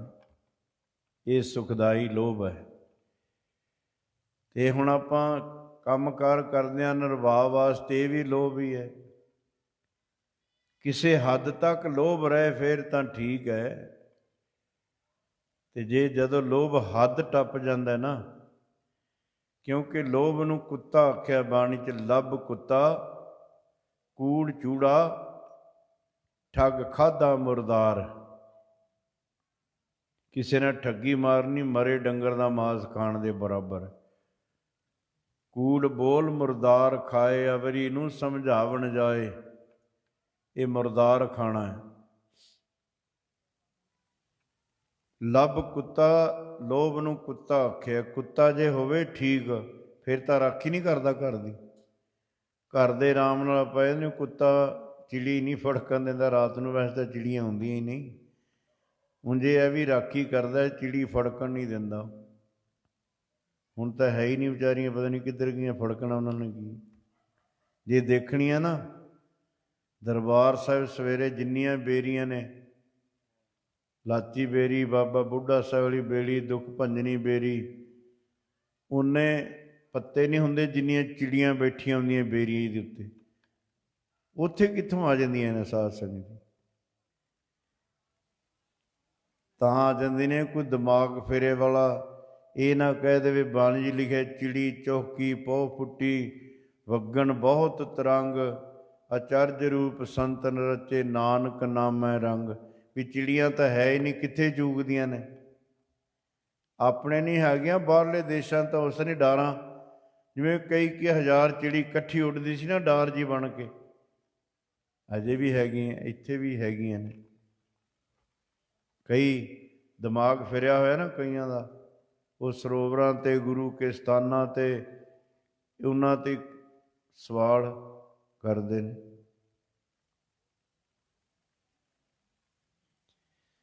ਜਦ ਇਹ ਲੋਭ ਹੱਦ ਟੱਪ ਜਾਂਦਾ ਨਾ, ਜਦੋਂ ਹਲਕਦਾ ਬੰਦੇ ਦੇ ਅੰਦਰ ਲੋਭ, ਕੁੱਤਾ ਜਦੋਂ ਹਲਕਦਾ ਫੇਰ ਖਤਰਾ ਹੁੰਦਾ ਹੈ, ਫਿਰ ਆਪਣਿਆਂ ਨੂੰ ਵੀ ਵੱਢ ਜਾਂਦਾ ਕਈ ਵਾਰੀ, ਫਿਰ ਸੱਕੇ ਭਰਾ ਨੂੰ ਵੀ ਰਗੜ ਜਾਂਦਾ ਜਦ ਲੋਭ ਹਲਕਿਆ ਹੋਵੇ ਨਾ ਅੰਦਰ। ਫਿਰ ਰਿਸ਼ਤੇਦਾਰਾਂ ਨੂੰ ਪਹਿਲਾਂ ਨੇੜੇ ਵਾਲਿਆਂ ਦਾ ਰਗੜਾ ਬਣਦਾ, ਕਹਿੰਦੇ ਰਿਸ਼ਤੇਦਾਰ ਬਣ ਕੇ ਰਗੜ ਗਿਆ। ਉਹ ਦੂਜੇ ਦਾ ਫਿਰ ਘੱਟ ਹੀ ਅਸਰ ਕਰਨਗੇ, ਉਹ ਤਾਂ ਫਿਰ ਤੇਰਾ ਨੇੜੇ ਵਾਲਾ ਹੁੰਦਾ ਨਾ। ਸਾਧ ਸੰਗਤ ਜੀ ਬਾਕੀ ਤਾਂ ਛੱਡੋ, ਫਿਰ ਇਹ ਗੁਰੂ ਨੂੰ ਵੀ ਨਹੀਂ ਬਖਸ਼ਦਾ ਹੈ। ਗੰਗੂ ਦੀ ਮੱਤ ਵੀ ਤਾਂ ਲੋਭ ਨਹੀਂ ਮਾਰੀ ਸੀ ਨਾ, 21 ਸਾਲ ਨਿੰਮ ਖਾ ਕੇ ਗੁਰੂ ਘਰ ਦਾ ਦੁਸ਼ਮਣ ਬਣ ਗਿਆ ਸੀ। ਇਹਦੇ ਅੰਦਰ ਕੁੱਕਰ ਵਾਲੀ ਬਿਰਤੀ ਵੀ ਹੈ। ਜਿਹੜੇ ਬੰਦੇ ਆਪਣੀ ਜ਼ਿੰਦਗੀ ਨੂੰ ਖਾਣ ਪੀਣ ਤੱਕ ਸੀਮਿਤ ਸਮਝਦੇ ਨਾ, ਖਾਣ ਪੀਣ ਵਾਸਤੇ ਆਏ ਹਾਂ, ਅਤੇ ਡੰਗਰ ਨੂੰ ਤੁਸੀਂ ਦਾਣੇ ਪੱਠੇ ਰੱਜ ਕੇ ਖਵਾ ਦਿਓ, ਫਿਰ ਉਹਦੇ ਗਲ 'ਚੋਂ ਸੰਗਲ ਲਾ ਦਿਓ, ਕਦੀ ਬਾਹਰ ਨਹੀਂ ਜਾਂਦਾ। ਮੈਂ ਕੀ ਕਰਨ ਜਾਣਾ ਸੀ ਬਾਹਰ, ਹੁਣ ਮੇਰਾ ਕੰਮ ਤਾਂ ਹੋ ਗਿਆ। ਅਤੇ ਜਿਹੜੇ ਬੰਦੇ ਅਜੇ ਜ਼ਬਾਨ ਤੱਕ ਹੀ ਖੜੇ ਨੇ ਖਾਣ ਪੀਣ ਤੱਕ, ਗੁਰੂ ਗ੍ਰੰਥ ਸਾਹਿਬ ਮਹਾਰਾਜ ਕਹਿੰਦੇ ਸਰੀਰ ਬੰਦਿਆਂ ਵਾਲਾ ਹੈ, ਪਰ ਖਿਆਲ ਉਹਨਾਂ ਦੇ ਡੰਗਰਾਂ ਵਾਲਾ ਹੀ ਨੇ।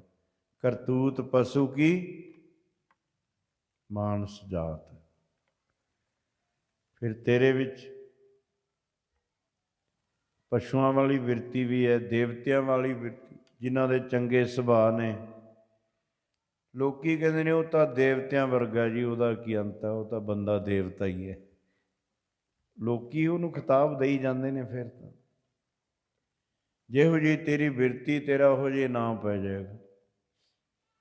ਬ੍ਰਹਮ ਗਿਆਨੀ ਆਪ ਪਰਮੇਸ਼ਰ ਹੈ ਨਾ, ਫਿਰ ਬ੍ਰਹਮ ਗਿਆਨੀ ਕੋ ਖੋਜੈ ਮਹੇਸ਼ਰ।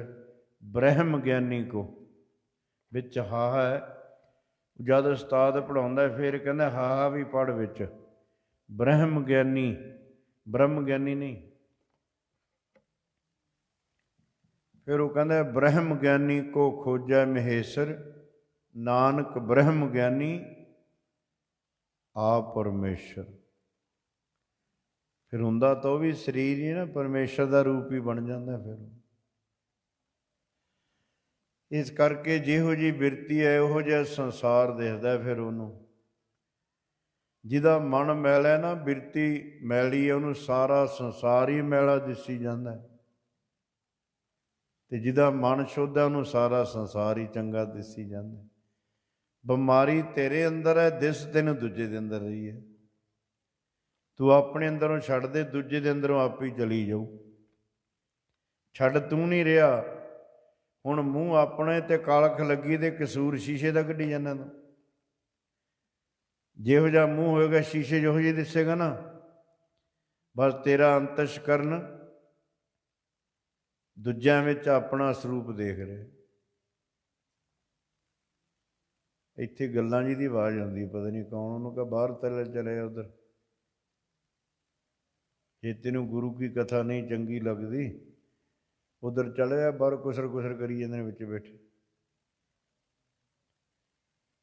ਕਿੱਥੋਂ ਕਿੱਥੋਂ ਸੰਗਤ ਆਈ ਚੱਲ ਕੇ, ਭਲੇ ਲੋਕਾਂ, ਪਰੇ ਚਲੇ ਜਾਓ ਤੁਸੀਂ। ਇੰਨਾ ਵੀ ਦਿਮਾਗ ਨਹੀਂ ਕੰਮ ਕਰਦਾ ਹੈ। ਸੋ ਸਾਧ ਸੰਗਤ ਜੀ, ਜਿਹੋ ਜਿਹੇ ਆਪਣੇ ਖਿਆਲ ਨੇ ਫਿਰ ਆਪਾਂ ਨੂੰ ਬ੍ਰਹਿਮੰਡ ਉਹੋ ਜਿਹੇ ਲੱਗੀ ਜਾਂਦੇ। ਜਬ ਤੇਰੇ ਮਨ ਕੀ ਸਫਾਈ ਹੋ ਜਾਏਗੀ, ਬਾਦਸ਼ਾਹੀ ਤੋਂ ਕਿਆ ਖੁਦ ਖੁਦਾਈ ਹੋ ਜਾਏਗੀ। ਇਹੀ ਸੰਸਾਰ ਹਰੀ ਦਾ ਰੂਪ ਲੱਗਣ ਲੱਗ ਜਾਏਗਾ, ਜਿਹੜਾ ਤੈਨੂੰ ਆਪਣੇ ਚੰਗੇ ਬਗਾਨੇ ਮਾੜੇ ਲੱਗਦੇ ਨੇ।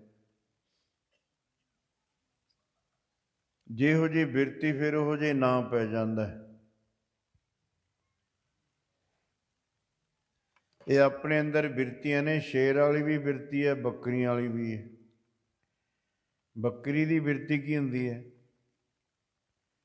ਤੁਸੀਂ ਬੱਕਰੀ ਨੂੰ ਰਜਾ ਹੀ ਨਹੀਂ ਸਕਦੇ, ਚਾਹੇ ਜਿੰਨੇ ਮਰਜ਼ੀ ਉਹਨੂੰ ਅਖਰੋਟ ਖਵਾ ਲਓ, ਦਾਣੇ ਖਵਾ ਲਓ, ਛੋਲੇ ਪੱਠੇ, ਜਦ ਅੱਗੇ ਕਰੋਗੇ ਫਿਰ ਮੂੰਹ ਮਾਰਨ ਲੱਗ ਜਾਂਦੀ ਹੈ। ਇੱਕ ਰਾਜੇ ਦੇ ਦਰਬਾਰ ਵਿੱਚ ਇਹ ਗੱਲ ਚੱਲਦੀ ਸੀ ਵੀ ਬੱਕਰੀ ਰੱਜੀ ਨਹੀਂ ਦੇਖੀ ਕਿਸੇ ਨੇ। ਇੱਕ ਵਜ਼ੀਰ ਕਹਿੰਦਾ ਮੈਨੂੰ ਦੇ ਦਿਓ, ਮੈਂ ਰਜਾ ਕੇ ਦਿਖਾ ਦਿੰਦਾ। ਪਹਿਲਾਂ ਉਹਨੂੰ ਘਾਹ ਪੱਠੇ ਖਵਾ ਲਿਆ ਕਰੇ, ਫਿਰ ਇੱਕ ਹੱਥ 'ਚ ਘਾਹ ਫੜ ਲਿਆ ਕਰੇ, ਇੱਕ 'ਚ ਡੰਡਾ। ਬੱਕਰੀ ਕਹਿੰਦੀ ਘਾਹ ਕਰਿਆ ਕਰੇ, ਜੋ ਖਾਣ ਆਇਆ ਕਰੇ ਮੂੰਹ 'ਤੇ ਮਾਰਿਆ ਕਰੇ ਡੰਡਾ। ਜੋ 4-5 ਦਿਨ ਡੰਡੇ ਪਏ ਨਾ ਮੂੰਹ 'ਤੇ, ਵਜ਼ੀਰ ਬੱਕਰੀ ਕਹਿੰਦੀ ਘਾਹ ਕਰੇ, ਬੱਕਰੀ ਪਰਾਂ ਨੂੰ ਮੂੰਹ ਕਰ ਲਿਆ ਕਰੇ। ਇਹ ਮਨ ਬੱਕਰੀ ਵਰਗਾ ਹੈ। ਸਭ ਕੁਛ ਰੱਬ ਨੇ ਦਿੱਤਾ, ਫਿਰ ਵੀ ਇਹ ਤਾਂ ਫਿਰ ਕੂਟਣ ਸੋਏ ਜੋ ਮਨ ਕੋ ਕੂਟੈ, ਮਨ ਕੂਟੈ ਤੋ ਜਮ ਤੇ ਛੂਟੈ, ਕੁੱਟ ਕੁੱਟ ਮਨ ਕਸਵੱਟੀ ਲਾਵੈ, ਸੋ ਕੂਟਨ ਮੁਕਤ ਬਹੁ ਪਾਵੈ। ਇਹ ਤਾਂ ਵਿਚਾਰ ਦੇ ਡੰਡੇ ਨਾਲ ਹੀ ਰੁਕਦਾ, ਉਹ ਨਹੀਂ ਤਾਂ ਫਿਰ ਆਪਣੀ ਮਰਜ਼ੀ ਨਾਲ ਹੀ ਜਾਂਦਾ ਜਿੱਦਣ। ਸੋ ਸਾਧ ਸੰਗਤ ਜੀ, ਇਹਦੇ ਅੰਦਰ ਸ਼ੇਰ ਵਾਲੀ ਬਿਰਤੀ ਵੀ ਹੈ, ਨਿਰਭਉ ਅਵਸਥਾ ਵੀ ਇਹਦੇ ਅੰਦਰ ਹੈਗੀ ਹੈ। ਨਿਰਭਉ ਜਪੈ ਸਗਲ ਭਉ ਮਿਟੈ, ਉਹ ਵੀ ਹੈਗੀ ਹੈ, ਪਰ ਇਹਨੂੰ ਪ੍ਰਾਪਤ ਹੋਏਗੀ ਜਦ ਨਿਰਭਉ ਨੂੰ ਜਪੇਗਾ। ਬੁੱਢਣ ਸ਼ਾਹ ਦੀਆਂ ਬੱਕਰੀਆਂ ਸ਼ੇਰ ਚਾਰ ਕੇ ਲਿਆਉਂਦਾ ਹੁੰਦਾ ਸੀ। ਅਚਰਜ ਕਥਾ ਨਾ ਹੈ, ਸਾਧ ਜਨਾ ਕੀ ਅਚਰਜ ਕਥਾ। ਜਿਹੜੀ ਗੱਲ ਆਪਣੀ ਬੁੱਧ ਨਹੀਂ ਨਾ ਮੰਨਦੀ, ਉਹ ਕਰ ਦਿੰਦੇ ਨੇ ਰੱਬ ਦੇ ਪਿਆਰੇ, ਉਹ ਚਰਜ ਬਾਤ ਹੈ। ਸਾਧੋ ਰਚਨਾ ਰਾਮ ਬਣਾਈ, ਇੱਕ ਬਿਨਸੈ ਇੱਕ ਅਸਤਰ ਮਾਨੈ, ਅਚਰਜ ਲਖਿਓ ਨਾ ਜਾਈ। ਹੈਰਾਨੀ ਦੀ ਗੱਲ, ਉਹਨੂੰ ਚਰਜ ਕਹਿੰਦੇ ਨੇ। ਸ਼ੇਰ ਖਾਂਦਾ ਤਾਂ ਮਾਸ ਹੀ ਹੈ, ਪਰ ਉਹਨੂੰ ਬੱਕਰੀ ਦਾ ਸਭ ਤੋਂ ਚੰਗਾ ਲੱਗਦਾ ਹੈ। ਪਰ ਬੰਦਗੀ ਵਾਲਿਆਂ ਦੀਆਂ ਬੱਕਰੀਆਂ ਸ਼ੇਰ ਚਾਰਦੇ ਫਿਰਦੇ, ਰੱਬ ਦੇ ਪਿਆਰਿਆਂ ਦੀਆਂ। ਹੁਣ ਅੱਜ ਕੱਲ੍ਹ ਵਾਲੇ ਜਿਹੜੇ ਗਿਆਨਾ ਸਿੰਘ ਨੇ, ਇੱਕ ਤਾਂ ਗਿਆਨੀ ਸਿੰਘ ਹੁੰਦੇ ਨੇ ਕਥਾਵਾਚਕ, ਪ੍ਰਚਾਰ ਕਰਦੇ ਨੇ ਗੁਰੂ ਘਰ ਦਾ। ਇੱਕ ਅੱਜ ਨਵੇਂ ਚੱਲੇ ਨੇ, 4 ਕਿਤਾਬਾਂ ਪੜ੍ਹ ਕੇ ਗਿਆਨਾ ਸਿੰਘ ਬਣ ਜਾਂਦੇ ਨੇ। ਉਹ ਕਹਿੰਦੇ ਨੇ ਕੋਈ ਸੰਤ, ਕੋਈ ਬ੍ਰਹਮ ਗਿਆਨੀ, ਕੋਈ ਸਾਧੂ ਮਹਾਤਮਾ ਹੋਇਆ ਨਹੀਂ ਕਦੇ, ਨਾ ਹੈ ਨਾ ਹੋਏਗਾ। ਖਤਮ, ਭੋਗ ਪਾਤਾ ਉਹਨਾਂ ਨੇ ਕਦੋਂ ਦਾ। ਗੁਰੂ ਗ੍ਰੰਥ ਸਾਹਿਬ ਮਹਾਰਾਜ ਕਹਿੰਦੇ ਨੇ, ਜੇ ਕਿਤੇ ਗੁਰੂ ਮਿਹਰ ਦੀ ਦ੍ਰਿਸ਼ਟੀ ਨਾਲ ਦੇਖ ਲਵੇ, ਕਿਰਪਾ ਨਾਲ, ਤੇ ਉਹਨੂੰ ਸੰਤ ਬਣਾ ਦਿੰਦਾ ਹੈ। ਗੁਰੂ ਜਦ ਦੇਖਦਾ ਹੈ ਅੰਮ੍ਰਿਤਮਈ ਦ੍ਰਿਸ਼ਟੀ ਨਾਲ, ਅੰਮ੍ਰਿਤ ਦ੍ਰਿਸ਼ਟ ਪੇਖੈ ਹੋਏ ਸੰਤ, ਗੁਰੂ ਉਹਨੂੰ ਸੰਤ ਬਣਾ ਦਿੰਦਾ ਹੈ। ਸੰਤ ਕੱਪੜੇ ਨਹੀਂ ਹੁੰਦੇ, ਸੰਤ ਕੋਈ ਇਕੱਲਾ ਲਿਬਾਸ ਹੀ ਨਹੀਂ ਹੁੰਦਾ। ਬਾਣਾ ਸਤਿਕਾਰਯੋਗ ਹੈ, ਪਰ ਸੰਤ ਇੱਕ ਕਰਨੀ ਦਾ ਨਾਮ ਹੈ। ਗੁਰੂ ਗ੍ਰੰਥ ਸਾਹਿਬ ਪੁੱਛੋ ਪੂਰਨ ਸੰਤ ਕੌਣ ਹੈ? ਗੁਰੂ ਨੂੰ ਨਾਮ ਜਪਣ ਦੀ ਲੋੜ ਹੈ, ਆਪਾਂ ਕਹਿੰਦੇ ਹਾਂ ਗੁਰੂ ਸੰਤ ਹੁੰਦਾ ਹੈ। ਗੁਰੂ ਤਾਂ ਆਪ ਹੀ ਪਰਮੇਸ਼ਰ ਹੈ। ਗੁਰ ਪਰਮੇਸ਼ਰ ਏਕੋ ਜਾਣ, ਜੋ ਤਿਸ ਭਾਵੈ ਸੋ ਪ੍ਰਵਾਨ। ਗੁਰੂ ਗੋਬਿੰਦ ਗੋਬਿੰਦ ਗੁਰੂ ਹੈ, ਨਾਨਕ ਭੇਦ ਨ ਭਾਈ। ਭਾਵੇਂ ਗੁਰੂ ਸਾਰੇ ਜਪਦੇ ਸੀ ਨਾਮ, ਪਰ ਗੁਰੂ ਨੂੰ ਲੋੜ ਨਹੀਂ ਹੈ।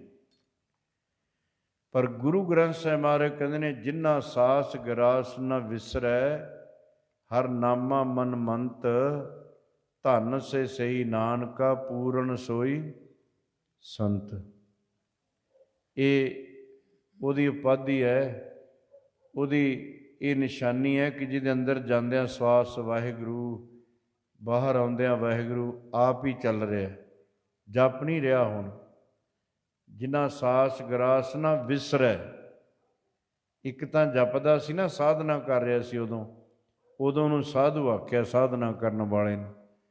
ਜਦੋਂ ਸਾਧਨਾ ਸੰਪੰਨ ਹੋ ਗਿਆ, ਸ਼ਬਦ ਪ੍ਰਗਟ ਹੋ ਗਿਆ, ਹੁਣ ਸੁੱਤਿਆਂ ਜਾਗਦਿਆਂ ਊਠਤ ਬੈਠਤ ਸੋਵਤ ਨਾਮ, ਕਹੋ ਨਾਨਕ ਜਨ ਕੇ ਸਦ ਕਾਮ। ਬਾਣੀ ਨੇ ਉਹਨੂੰ ਪੂਰਨ ਸੰਤ ਆਖਿਆ। ਸਾਧ ਸੰਗਤ, ਗੁਰੂ ਘਰ 'ਚ ਬੜੀਆਂ ਕਮਾਈਆਂ ਵਾਲੇ ਰੱਬ ਦੇ ਪਿਆਰੇ ਹੁੰਦੇ ਆਏ ਨੇ, ਹੁਣ ਵੀ ਨੇ, ਅੱਗੇ ਨੂੰ ਵੀ ਰਹਿਣਗੇ। ਠੀਕ ਹੈ, ਹਰ ਇੱਕ ਸੰਤ ਨਹੀਂ ਹੁੰਦਾ, ਪਰ ਜਿਹੜਾ ਅੱਜ ਪਹਿਲੀ ਕਲਾਸ 'ਚ ਦਾਖਲ ਹੋ ਗਿਆ, ਉਹਨੇ MA 'ਚ ਪਹੁੰਚ ਜਾਣਾ ਇੱਕ ਦਿਨ। 20 ਕੁ ਸਾਲ ਲੱਗ ਜਾਣਗੇ ਉਹਨੂੰ, ਪਰ ਪਹੁੰਚ ਜਾਏਗਾ ਜੇ ਚੱਲਿਆ ਰਿਹਾ ਤਾਂ। ਹਰ ਇੱਕ ਮੰਜ਼ਿਲ 'ਤੇ ਜਿਹੜਾ ਚੱਲ ਪਿਆ ਪਹੁੰਚ ਜਾਂਦਾ ਹੈ। ਸਾਡਾ ਸੁਭਾਅ ਵਖੀਲੀ ਕਰਨੀ, ਨਿੰਦਿਆ ਕਰਨੀ, ਈਰਖਾ ਨਾਲ ਸੜੀ ਜਾਣਾ, ਆਪ ਕਰਨਾ ਕੱਖ ਨਹੀਂ, ਫਿਰ ਨਿੰਦਿਆ ਕਰਨੀ, ਆਪ ਬੁੱਕ ਭਰ ਕੇ ਪਾਣੀ ਨਹੀਂ ਦਿੱਤਾ ਕਦੀ ਕਿਸੇ ਨੂੰ, ਅਤੇ ਨਿੰਦਿਆ ਉਹਨਾਂ ਦੀ ਜਿਨ੍ਹਾਂ ਨੇ ਸਾਰੀ ਜ਼ਿੰਦਗੀ। ਆ ਭੂਰੀ ਵਾਲੇ ਮਹਾਂਪੁਰਸ਼ ਬਾਬਾ ਜੱਗਾ ਸਿੰਘ ਆਉਂਦੇ ਹੁੰਦੇ ਨੇ, ਐਤਕੀ ਕਿਤੇ ਉਹਨਾਂ ਨੂੰ ਉੱਧਰ ਦਿੱਲੀ ਲੱਗਿਆ ਹੋਇਆ ਉਹਨਾਂ ਦਾ ਲੰਗਰ, ਉੱਥੇ ਸੇਵਾ ਕਰਾਉਂਦੇ ਹੋਣ, ਨਹੀਂ ਤਾਂ ਆਉਂਦੇ ਹੁੰਦੇ ਹਰੇਕ ਦੀਵਾਨਾਂ 'ਤੇ। ਕਿੱਡੀ ਵੱਡੀ ਉਹਨਾਂ ਦੀ ਸੇਵਾ ਹੈ, ਸੰਗਤਾਂ ਵਾਸਤੇ ਸਰਾਵਾਂ ਬਣਾਉਣੀਆਂ, ਲੰਗਰ ਚਲਾਉਣੇ, ਪਰਉਪਕਾਰ ਕਰਨੇ, ਮਹਾਂਪੁਰਸ਼ਾਂ ਦੇ ਕੰਮ ਹੁੰਦਾ ਹੈ। ਸੋ ਕਾਰ ਸੇਵਾ ਵਾਲੇ ਮਹਾਂਪੁਰਸ਼ ਦਿਨ ਰਾਤ ਸੇਵਾ, ਆਪ ਖੱਦਰ ਦੀਆਂ ਕੁੜਤੀਆਂ ਟੁੱਟੇ ਜੋੜੇ ਪਾ ਕੇ ਰੱਖਦੇ ਨੇ ਸੰਗਤ ਵਾਸਤੇ, ਦੀਵਾਨ ਹਾਲ ਬਣਾਉਣੇ, ਗੁਰੂ ਕੇ ਦਰਬਾਰ ਲੰਗਰ ਚਲਾਉਣੇ। ਆਪ ਨ ਦੇ ਚਰੂ ਪਰ ਪਾਣੀ, ਤੇ ਨਿੰਦਾ ਜੈ ਗੰਗਾ ਆਣੀ। ਕਰੀ ਜਾਓ, ਕੀ ਹੋ ਜਾਊਗਾ ਫਿਰ ਤੁਹਾਡੀ ਨਿੰਦਿਆ ਨਾਲ। ਇਸ ਕਰਕੇ ਸਾਧ ਸੰਗਤ ਜੀ, ਇਹ ਅਚਰਜ ਕਥਾ ਹੈ, ਸਾਧ ਜਨਾਂ ਕੀ ਅਚਰਜ ਕਥਾ। ਬੱਕਰੀਆਂ ਸ਼ੇਰ ਚਾਰਦੇ ਫਿਰਦੇ ਨੇ ਰੱਬ ਦੇ ਪਿਆਰਿਆਂ ਦੀ। ਸੁੰਦਰ ਸ਼ਾਹ ਸੀ ਨਾ ਜਿਹੜਾ, ਸੁੰਦਰ ਸ਼ਾਹ ਯੂਪੀ ਦੇ ਵਿੱਚ ਦਿਓ ਨਗਰ,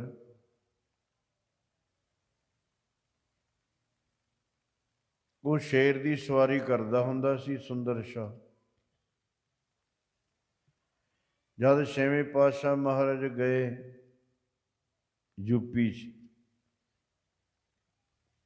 ਪ੍ਰਚਾਰ ਕਰਨ ਵਾਸਤੇ ਸਿੱਖੀ ਦਾ, 2 ਵਾਰੀ ਗਏ ਨੇ ਛੇਵੇਂ ਪਾਤਸ਼ਾਹ ਮਹਾਰਾਜ।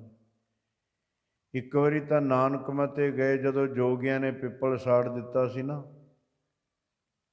ਤੇ ਸਿੱਖ ਨੂੰ ਅਲਮਸਤ ਨੂੰ ਕੁੱਟਿਆ ਮਾਰਿਆ ਸੀ, ਬੇਅਦਬੀ ਕੀਤੀ ਸੀ ਉਹਨਾਂ ਨੇ ਗੁਰੂ ਘਰ ਦੀ। ਫਿਰ ਅਲਮਸਤ ਸਿੱਖ ਬੇਨਤੀਆਂ ਕਰਦਾ ਸੀ, ਮਹਾਰਾਜ ਫੌਜਾਂ ਸਮੇਤ ਗਏ। ਉਹ ਜਿਹੜਾ ਪਿੱਪਲ ਸਾੜ ਦਿੱਤਾ ਸੀ ਨਾ ਜੋਗੀਆਂ ਨੇ, ਕੇਸਰ ਮੰਗਾ ਕੇ ਆਪਣੇ ਹਸਤ ਕਮਲਾਂ ਨਾਲ ਸੜੇ ਪਿੱਪਲ ਉੱਤੇ ਛਿੱਟੇ ਮਾਰੇ। ਉਹ ਸੜਿਆ ਪਿੱਪਲ ਹਰਾ ਭਰਾ ਹੋ ਗਿਆ। ਹੁਣ ਆਪਣੇ ਵਾਲੇ ਨੇ ਨਹੀਂ ਸੀ ਮੰਨਣਾ, ਪੜ੍ਹਿਆ ਜਿਹੜੇ ਜ਼ਿਆਦਾ ਕਿਤਾਬਾਂ ਜਿਹੀਆਂ ਪੜ੍ਹੇ, ਕਿਉਂ ਹੁੰਦਾ ਹੈ, ਕਿਵੇਂ ਹੁੰਦਾ ਹੈ, ਕੀ ਹੁੰਦਾ ਹੈ, ਕਿਸ ਤਰ੍ਹਾਂ ਹੁੰਦਾ ਹੈ। ਬਸ ਆਹੀ ਹੈ ਅੱਜ ਕੱਲ੍ਹ ਇਹਨਾਂ ਦੀ ਗੱਲ। ਸਿੱਖ ਦਾ ਫਰਜ਼ ਨਹੀਂ ਗੁਰੂ 'ਤੇ ਸਵਾਲ ਕਰੇ ਵੀ ਕਿਵੇਂ ਹੁੰਦਾ ਹੈ। ਗੁਰੂ ਤਾਂ ਪਰਮੇਸ਼ਰ ਹੈ, ਜੋ ਚਾਹੇ ਕਰ ਸਕਦਾ।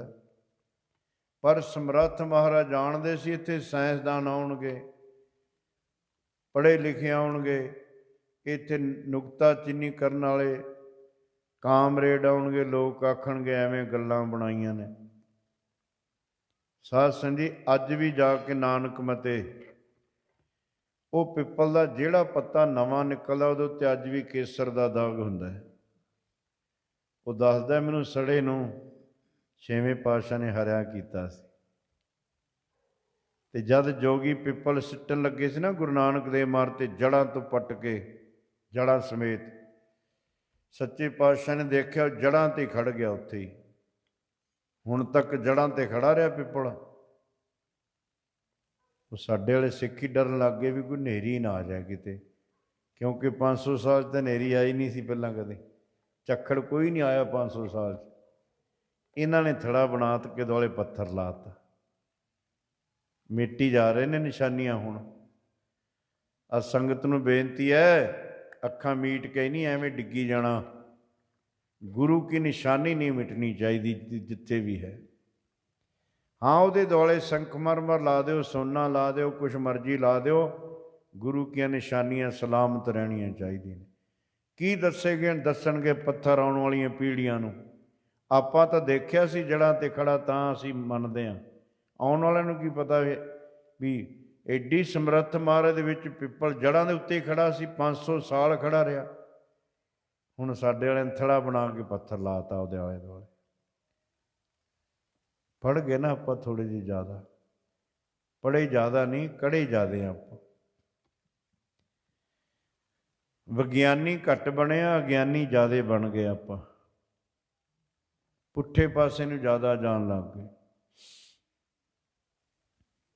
ਉਦੋਂ ਵੀ ਮਹਾਰਾਜ ਯੂਪੀ ਗਏ ਨੇ, ਜਦੋਂ ਸੜਿਆ ਪਿੱਪਲ ਹਰਾ ਭਰਾ ਕਰਿਆ ਮਹਾਰਾਜ ਨੇ। ਫਿਰ ਪ੍ਰਚਾਰ ਕਰਨ ਵਾਸਤੇ ਵੀ ਗਏ ਨੇ। ਸੁੰਦਰ ਸ਼ਾਹ ਚੜ੍ਹ ਕੇ ਆਇਆ ਸ਼ੇਰ 'ਤੇ, ਸਵਾਰੀ ਕਰਦਾ ਸੀ ਸ਼ੇਰ ਦੀ ਉਹ।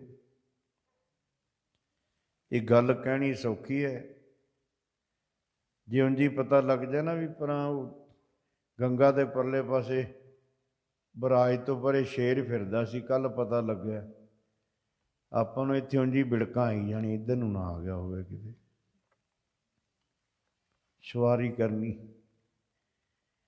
ਕਈ ਗੱਲਾਂ ਕਹਿਣੀਆਂ ਵੀ ਸੌਖੀਆਂ ਹੁੰਦੀਆਂ ਨੇ, ਸੁਣਨੀਆਂ ਵੀ ਬੜੀਆਂ ਸੌਖੀਆਂ, ਪਰ ਕਰਨੀਆਂ ਬੜੀਆਂ ਔਖੀਆਂ ਹੁੰਦੀਆਂ। ਜਿਹੜੀ ਗਲੀ 'ਚ ਵੱਡਾ ਸਾਰਾ ਕੁੱਤਾ ਹੋਵੇ ਨਾ, ਤਗੜਾ ਕੁੱਤਾ, ਉਸ ਗਲੀ 'ਚੋਂ ਲੋਕ ਘੱਟ ਲੰਘਦੇ ਨੇ। ਐਵੇਂ ਕਾਹਨੂੰ ਇੱਧਰ ਗਏ ਕਿਤੇ ਖੁੱਲ੍ਹਾ ਹੀ ਨਾ ਫਿਰਦਾ ਹੋਵੇ ਉਹ। ਸ਼ੇਰ ਨੂੰ ਦੇਖ ਕੇ ਤਾਂ ਵੱਡੇ ਵੱਡੇ ਰਾਠਾਂ ਦੇ ਇੱਥੋਂ ਰਫਲਾਂ ਡਿੱਗ ਜਾਂਦੀਆਂ, ਚਲਦੀਆਂ ਨਹੀਂ ਹੁੰਦੀਆਂ। ਸ਼ੇਰ ਵੱਲ ਕਿਸੇ ਕਿਸੇ ਤੋਂ ਚੱਲਦੀ ਹੈ। ਸੋ ਸਾਧ ਸੰਗਤ ਜੀ, ਸ਼ੇਰ ਦੀ ਸਵਾਰੀ ਕਰਕੇ ਆਇਆ ਸੁੰਦਰ ਸ਼ਾਹ ਵੀ ਮਹਾਰਾਜ ਡਰ ਜਾਣਗੇ ਤੇ ਮੇਰਾ ਗੁਰੂ ਮਹਾਰਾਜ ਦੇ ਉੱਤੇ ਪ੍ਰਭਾਵ ਪੈ ਜਾਏਗਾ। ਜਦੋਂ ਨੇੜੇ ਆ ਗਿਆ ਨਾ ਸੁੰਦਰ ਸ਼ਾਹ, ਗੁਰੂ ਮਹਾਰਾਜ ਨੇ ਦੇਖਿਆ ਸ਼ੇਰ ਵੱਲ ਉੱਥੇ ਹੀ ਖੜ ਗਿਆ। ਬੜੀਆਂ ਚਾਬਕਾਂ ਮਾਰੇ ਪਰ ਹਿੱਲੇ ਹੀ ਨਾ ਸ਼ੇਰ। ਜਦ ਉਤਰਿਆ ਸ਼ੇਰ ਜੰਗਲ ਨੂੰ ਦੌੜ ਗਿਆ, ਹੰਕਾਰ ਥੱਲੇ ਆ ਗਿਆ, ਨੀਵਾਂ ਆ ਗਿਆ ਉਹਦਾ। ਆ ਕੇ ਚਰਨਾਂ 'ਚ ਬਹਿ ਗਿਆ। ਗੁਰੂ ਮਹਾਰਾਜ ਨੂੰ ਕਹਿੰਦਾ, ਪੀਰ ਕੀ ਤੇ ਮਾਇਆ ਕੀ। ਕਲਗੀ 'ਚ ਹੀਰਾ ਲਾਇਆ ਸੀ ਨਾ ਮਹਾਰਾਜ ਨੇ, ਬੜਾ ਕੀਮਤੀ। ਪੀਰ ਕੀ ਤੇ ਪੁੱਤਰ ਕੀ। ਸਾਹਿਬਜ਼ਾਦੇ ਬੈਠੇ ਸੀ ਨਾ ਮਹਾਰਾਜ ਦੇ, 5 ਸਾਹਿਬਜ਼ਾਦੇ, 4 ਸਾਹਿਬਜ਼ਾਦੇ, ਚੌਥਾ ਤਾਂ ਅੰਮ੍ਰਿਤਸਰ ਸਾਹਿਬ ਸ੍ਰੀ ਛੱਡ ਗਏ ਸੀ ਨਾ ਬਾਬਾ ਅਟੱਲ ਰਾਏ ਮਹਾਰਾਜ। ਪੀਰ ਕੀ ਤੇ ਇਸਤਰੀ ਕੀ, ਪੀਰ ਕੀ ਤੇ ਮੁਸਲਮਾਨ ਤੋਂ ਬਗੈਰ ਤਾਂ ਪੀਰ ਹੋਇਆ ਨਹੀਂ। ਇਹ ਚਾਰੇ ਗੱਲਾਂ ਸੁਣ ਕੇ 6ਵੇਂ ਪਾਤਸ਼ਾਹ ਮਹਾਰਾਜ ਕਹਿੰਦੇ, ਮਾਇਆ ਗੁਜਰਾਨ, ਪੁੱਤਰ ਨਿਸ਼ਾਨ, ਇਸਤਰੀ ਅਮਾਨ, ਪੀਰ ਹਿੰਦੂ ਨਾ ਮੁਸਲਮਾਨ। ਅਵਸਥਾ ਦਾ ਨਾਂ ਹੈ। ਸ਼ਰਧਾ ਹੋ ਗਈ। ਕਹਿੰਦਾ ਮਹਾਰਾਜ ਕਿਰਪਾ ਕਰੋ, ਹੁਣ ਆਤਮ ਗਿਆਨ ਬਖਸ਼ੋ। ਮਹਾਰਾਜ ਕਹਿੰਦੇ ਭਾਈ ਬਿਧੀ ਚੰਦ ਜੀ ਨੂੰ ਮਿਲੋ। ਭਾਈ ਬਿਧੀ ਚੰਦ ਛੀਨਾ ਗੁਰੂ ਕਾ ਸੀਨਾ। ਇੰਨਾ ਪਿਆਰ ਸੀ ਭਾਈ ਬਿਧੀ ਚੰਦ ਨਾਲ। ਆਪਣਾ ਦਿਲ ਕਹਿੰਦੇ ਹੁੰਦੇ ਸੀ 6ਵੇਂ ਪਾਤਸ਼ਾਹ, ਭਾਈ ਬਿਧੀ ਚੰਦ ਉਹ ਤੂੰ ਮੇਰਾ ਦਿਲ ਹੈ, ਸੀਨਾ ਹੈ ਮੇਰਾ।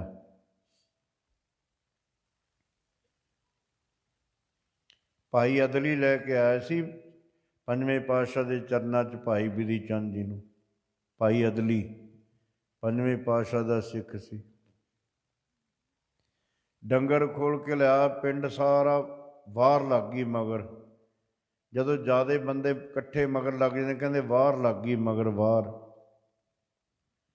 ਛੱਪੜ 'ਚ ਵਾੜ ਕੇ ਮੱਝਾਂ ਮੈਸਾਂ, ਭਾਈ ਅਦਲੀ ਬੈਠਾ ਸੀ, ਇਹਦੇ ਕੋਲ ਆ ਕੇ ਬਹਿ ਗਿਆ। ਹੁਣ ਜਿਹੋ ਜਿਹਾ ਕੰਮ ਕਰਦਾ ਸੀ, ਬੋਲੀ ਵੀ ਉਵੇਂ ਦੀ ਸੀ ਨਾ। ਇਹ ਸੰਤ ਜੀ, ਇਹ ਮਹਾਤਮਾ ਜੀ ਮੈਨੂੰ ਬਚਾ ਦਿਓ, ਲੋਕ ਮਾਰ ਦੇਣਗੇ। ਕਹਿੰਦੇ ਕਿਉਂ? ਕਹਿੰਦਾ ਮੈਂ ਪਸ਼ੂ ਖੋਲ ਕੇ ਲਿਆਇਆ ਇਹਨਾਂ ਦੇ। ਭਾਈ ਅਦਲੀ ਕਹਿੰਦਾ ਛੱਡ ਦੇ ਇਹ ਕੰਮ, ਛੱਡ ਦੇ। ਕਹਿੰਦਾ ਮਹਾਰਾਜ ਅੱਜ ਤੋਂ ਛੱਡਿਆ, ਹੁਣ ਨਹੀਂ ਕਰਾਂਗਾ। ਕਹਿੰਦੇ ਬਹਿ ਜਾ, ਮਾਲਾ ਲੈ ਕੇ ਵਾਹਿਗੁਰੂ ਵਾਹਿਗੁਰੂ ਜਪੀ ਜਾ। ਉਹ ਲੋਕ ਆ ਕੇ ਭਾਈ ਵੀ ਅਦਲੀ ਨੂੰ ਕਹਿੰਦੇ ਵੀ ਇੱਥੇ ਚੋਰ ਆਇਆ ਸਾਡਾ। ਭਾਈ ਅਦਲੀ ਕਹਿੰਦਾ ਬੈਠਾ ਹੈ, ਆ ਤਾਂ ਨਹੀਂ। ਭਾਈ ਬਿਧੀ ਚੰਦ ਨੀਵੀਂ ਪਾਈ ਹੋਈ, ਨਾਲੇ ਮੈਨੂੰ ਬਿਠਾ ਲਿਆ ਨਾਲ। ਹੁਣ ਕਹਿੰਦਾ ਆ ਬੈਠਾ, ਆ ਤਾਂ ਨਹੀਂ ਕਿਤੇ ਵੀ ਹੁਣ ਫੜਾਊ ਹੈ, ਪਤਾ ਨਹੀਂ ਕਿਹਦਾ ਫੜਾਊ ਹੋਵੇ ਕਿਤੇ। ਉਹ ਕਹਿੰਦੇ ਮਹਾਰਾਜ ਇਹ ਤਾਂ ਮਾਲਾ ਫੇਰ ਰਿਹਾ, ਇਹ ਕਿੱਥੇ ਚੋਰ ਹੈ। ਮੁੜ ਗਏ। ਭਾਈ ਅਦਲੀ ਕਹਿੰਦਾ ਤੁਹਾਡੇ ਡੰਗਰ ਖੋਲ ਕੇ ਲਿਆ ਤੁਹਾਡੇ? ਕਹਿੰਦੇ ਹਾਂ। ਭਾਈ ਅਦਲੀ ਦੀ ਇੰਨੀ ਕਮਾਈ ਸੀ, ਜਦ ਦੇਖਿਆ ਨਾ ਪਸ਼ੂਆਂ ਵੱਲ, ਜਿਹੜੀਆਂ ਬੂਰੀਆਂ ਸੀ ਉਹ ਕਾਲੀਆਂ ਹੋ ਗਈਆਂ, ਜਿਹੜੀਆਂ ਕਾਲੀਆਂ ਸੀ ਉਹ ਬੋਲੀਆਂ, ਜਿਹੜੀਆਂ ਬੋਲੀਆਂ ਸੀ ਉਹ ਫੁੱਲੀਆਂ। ਕੋਈ ਪੰਜ ਕਲਿਆਣੀ, ਕੋਈ ਢਾਕ ਸਿੰਘੀ ਬਣ ਗਈ, ਕੋਈ ਖੇਪਲੀ ਜੀ, ਕੋਈ ਮੀਣੀਆਂ ਬਣ ਗਈਆਂ। ਤੁਸੀਂ ਮੈਸਾਂ ਤਾਂ ਘਰਾਂ 'ਚ ਰੱਖਦੇ ਹੋ, ਮੱਝਾਂ ਰੱਖਦੇ ਹੋ ਘਰਾਂ 'ਚ ਪਸ਼ੂ। ਮੱਝ ਕਿਹੜੀ ਗੱਲ ਤੋਂ ਸੋਹਣੀ ਲੱਗਦੀ ਹੈ? ਦੁੱਧ ਜ਼ਿਆਦਾ ਦੇਵੇ ਜਾਂ ਉਹਦਾ ਸਰੀਰ ਤਗੜਾ ਹੋਵੇ, ਕਿਹੜੀ ਗੱਲ ਤੋਂ ਸੋਹਣੀ ਲੱਗਦੀ? ਮੱਝ ਕਿਹੜੀ ਗੱਲ ਤੋਂ ਸੋਹਣੀ ਲੱਗਦੀ? ਗੁਰੂ ਗ੍ਰੰਥ ਸਾਹਿਬ ਨੂੰ ਪੁੱਛ ਲਓ ਕਿਹੜੀ ਗੱਲ ਤੋਂ ਸੋਹਣੀ ਲੱਗਦੀ। ਇਹ ਪੂਰਾ ਗੁਰੂ ਹੈ, ਥੋੜ੍ਹੇ ਆਉਂ ਮਾਉਂ ਕਰਕੇ ਗਾਊਗਾ ਜੀ ਚਲੋ ਸਰ ਗਿਆ। ਪੂਰਾ ਉਹੀ ਹੁੰਦਾ ਜਿਹੜਾ ਸਿੱਖ ਦੇ ਮਨ 'ਚ ਸ਼ੰਕਾ ਨਾ ਰਹਿਣ ਦੇ। ਭੈਸਰ ਮੱਥ ਹੈ, ਸੀਂਗ ਗੋ, ਸਿੰਘ ਪਾਈਆ ਦੁੱਧ ਦਿੰਦੀ ਹੋਵੇ, ਭਾਵੇਂ ਸਿੰਘ ਛੋਟੇ ਜਿਹੇ ਹੋਣ, ਬਸ ਮਿਲੇ ਹੁਣ ਉਧਰੋਂ ਉਧਰੀ, ਬੱਜੀ ਵੀ ਸੋਹਣੀ ਲੱਗੇਗੀ। ਤੇਲੀ ਕੇ ਕਰ ਤੇਲ ਆਚੈ, ਤੇਲੀ ਦੇ ਘਰ ਤੇਲ ਨਹੀਂ ਤਾਂ ਤੇਲੀ ਕਾਹਦਾ ਹੋਇਆ ਫਿਰ?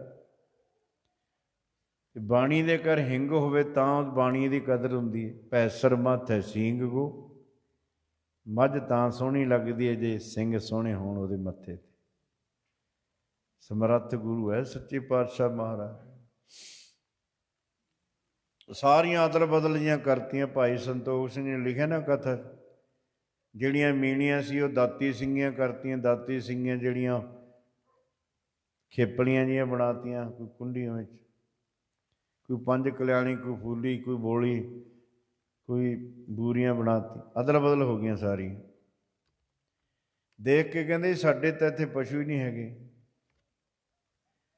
ਜੇ ਤੁਹਾਡੇ ਪਸ਼ੂ ਨਹੀਂ ਤੇ ਚੋਰ ਤੁਹਾਡਾ ਕਿਵੇਂ ਆ ਗਏ ਇੱਥੇ? ਮੁੜ ਗਏ। ਜਦੋਂ ਜਗ੍ਹਾ ਲੰਘੇ ਨਾ, ਛੱਪੜ ਤੋਂ ਅਗਾ ਲੰਘ ਗਏ। ਭਾਈ ਅਦਲੀ ਨੇ ਇਸ਼ਾਰਾ ਕਰਿਆ, ਕਹਿੰਦੇ ਲੈ ਜਾਓ ਡੰਗਰ, ਡੰਗਰ ਤੁਹਾਡੇ ਹੀ ਨੇ, ਪਰ ਜਦੋਂ ਜੂਚ ਜਾਣਗੇ ਨਾ ਤੁਹਾਡੇ ਪਿੰਡ ਦੀ ਜੂਚ, ਉਸ ਤਰ੍ਹਾਂ ਦੀ ਹੋ ਜਾਣਗੇ ਜਿਵੇਂ ਦੇ ਪਹਿਲਾਂ ਸੀ। ਡੰਗਰ ਦੇ ਵਿੱਚ ਇੱਕ ਗੁਣ ਹੈ। ਤੁਸੀਂ ਗੰਗਾ 'ਤੇ ਲੈ ਗਏ ਡੰਗਰ ਚਾਰਨ, ਉੱਥੋਂ ਛੱਡ ਕੇ ਕਿਸੇ ਕੰਮ ਤੁਰ ਗਏ, ਉਹ ਪਸ਼ੂ ਮਾਲਕ ਦੇ ਘਰ ਆਪੇ ਹੀ ਆ ਜਾਣਗੇ। ਸਾਧ ਸੰਗਤ ਜੀ, ਕਿਸੇ ਦੇ ਘਰ ਨਹੀਂ ਜਾਏਗਾ ਪਸ਼ੂ। ਇੱਕ ਸਿੱਖ ਹੈ ਉਹ ਜਿਹੜਾ ਗੁਰੂ ਦਾ ਘਰ ਛੱਡ ਕੇ ਥਾਂ ਥਾਂ 'ਤੇ ਲੱਗਾ ਫਿਰਦਾ ਹੈ। ਮੁਸਲਮਾਨਾਂ ਦੇ ਕੋਲ ਵੀ ਜਾ ਆਉਂਦਾ ਸਿੱਖ, ਫੂਕਾਂ ਵਾਲਿਆਂ ਕੋਲ, ਧਾਗੇ ਵਾਲਿਆਂ ਕੋਲ ਵੀ। ਉਹ ਸਿੱਖਾ ਓਏ ਤੇਰੇ ਨਾਲ ਤਾਂ ਪਸ਼ੂ ਚੰਗਾ ਹੈ ਜਿਹੜਾ ਆਪਣੇ ਮਾਲਕ ਦੇ ਦਰ ਤੋਂ ਬਿਨਾਂ ਕਿਸੇ ਦੇ ਘਰ ਨਹੀਂ ਜਾਂਦਾ, ਤੇ ਤੂੰ ਸਿੱਖ ਹੋ ਕੇ ਥਾਂ ਥਾਂ 'ਤੇ ਧੱਕੇ ਖਾਂਦਾ ਫਿਰਦਾ। ਛੱਡ ਦੇ, ਦਰਾਂ ਦਰਾਂ 'ਤੇ ਠੋਕਣਾ ਖਾਣ ਜੋਗੇ ਰਹਿ ਜਾਏਗਾ। ਦਰ ਦਰ ਦਾ ਫਿਰ ਨਾ ਛੱਡ ਦੇ ਤੂੰ, ਇੱਕ ਦਰ ਦਾ ਹੋ ਕੇ ਬਹਿ ਜਾ। ਦਰ ਦਰ ਦਾ ਫਿਰ ਨਾ ਛੱਡ ਦੇ, ਦਰ ਦਾ ਹੋ ਕੇ ਬਹਿ ਜਾ।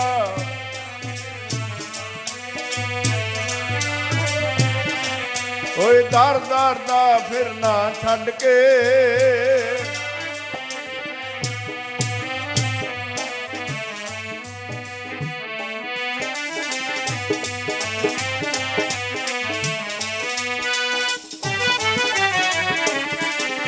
ਇੱਕ ਦਰ ਦਾ ਹੋ ਕੇ ਬਹਿ ਜਾ।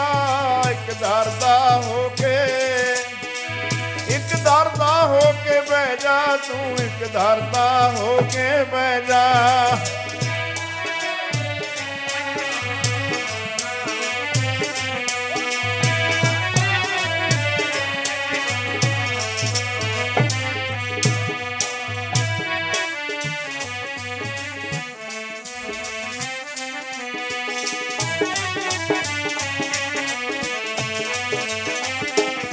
ਦਰ ਦਰ ਦਾ ਫਿਰਨਾ ਛੱਡ ਕੇ ਤੂੰ ਇੱਕ ਦਰ ਦਾ,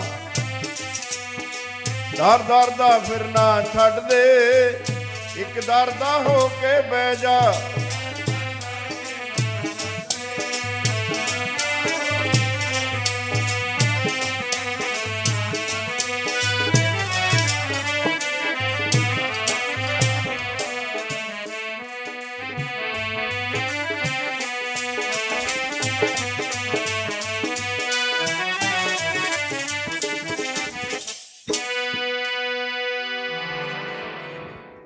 ਸੋ ਸਾਧ ਸੰਗਤ ਜੀ, ਭਾਈ ਵਿਧੀ ਚੰਦ ਜਦ ਸੁੰਦਰ ਸ਼ਾਹ ਨੇ ਬੇਨਤੀ ਕਰੀ ਮਹਾਰਾਜ ਆਤਮ ਗਿਆਨ, ਛੇਵੇਂ ਪਾਤਸ਼ਾਹ ਮਹਾਰਾਜ ਕਹਿੰਦੇ ਸੁੰਦਰ ਸ਼ਾਹ ਵਿਧੀ ਚੰਦ ਜੀ ਨੂੰ ਮਿਲੋ ਜਾ ਕੇ। ਫਿਰ ਭਾਈ ਵਿਧੀ ਚੰਦ ਤੇ ਸੁੰਦਰ ਸ਼ਾਹ ਆਪਸ ਵਿੱਚ ਵਿਚਾਰ ਵਟਾਂਦਰਾ ਕਰਦੇ ਨੇ। ਇੰਨਾ ਪਿਆਰ ਹੋ ਗਿਆ ਭਾਈ ਵਿਧੀ ਚੰਦ ਜੀ ਨਾਲ। ਸੁੰਦਰ ਸ਼ਾਹ ਨੂੰ ਆਤਮ ਗਿਆਨ ਭਾਈ ਵਿਧੀ ਚੰਦ ਜੀ ਨੇ ਕਰਾਇਆ। ਇੰਨੀ ਆਪਸ ਵਿੱਚ ਪ੍ਰੀਤ ਹੋ ਗਈ। ਸੁੰਦਰ ਸ਼ਾਹ ਕਹਿੰਦਾ ਭਾਈ ਵਿਧੀ ਚੰਦ ਜੀ, ਮੇਰੇ ਮਨ ਦਾ ਫੁਰਨਾ ਹੈ, ਜਦ ਆਪਾਂ ਸਰੀਰ ਛੱਡੀਏ ਦੋਵੇਂ ਇਕੱਠੇ ਛੱਡੀਏ। ਭਾਈ ਵਿਧੀ ਚੰਦ ਜੀ ਕਹਿੰਦੇ ਠੀਕ ਹੈ ਸੁੰਦਰ ਸ਼ਾਹ, ਜਿਵੇਂ ਤੇਰੇ ਮਨ ਦਾ ਫੁਰਨਾ ਹੈ।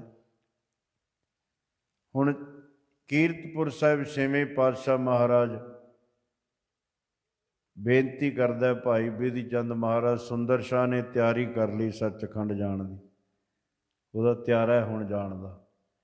ਮੈਂ ਉਹਨਾਂ ਨਾਲ ਬਚਨ ਕਰ ਰਿਹਾ ਸੁੰਦਰ ਸ਼ਾਹ ਨਾਲ, ਅਸੀਂ ਇਕੱਠਿਆਂ ਨੇ ਸਰੀਰ ਛੱਡਣਾ, ਹੁਣ ਆਗਿਆ ਦਿਓ ਮਹਾਰਾਜ। ਕਿੰਨਾ ਚਿਰ ਛੇਵੇਂ ਪਾਤਸ਼ਾਹ ਚੁੱਪ ਖੜੇ ਰਹੇ। ਘੁੱਟ ਕੇ ਛਾਤੀ ਨਾਲ ਲਾ ਲਿਆ, ਭਾਈ ਵਿਧੀ ਚੰਦ, ਤੇਰੇ ਵਰਗੇ ਸਿੱਖ ਮਾਂ ਰੋਜ਼ ਰੋਜ਼ ਜਨਮ ਨਹੀਂ ਦਿੰਦੀ, ਕਦੇ ਕਦੇ ਤੇਰੇ ਵਰਗੇ ਸਿੱਖ ਜਨਮ ਲੈਂਦੇ।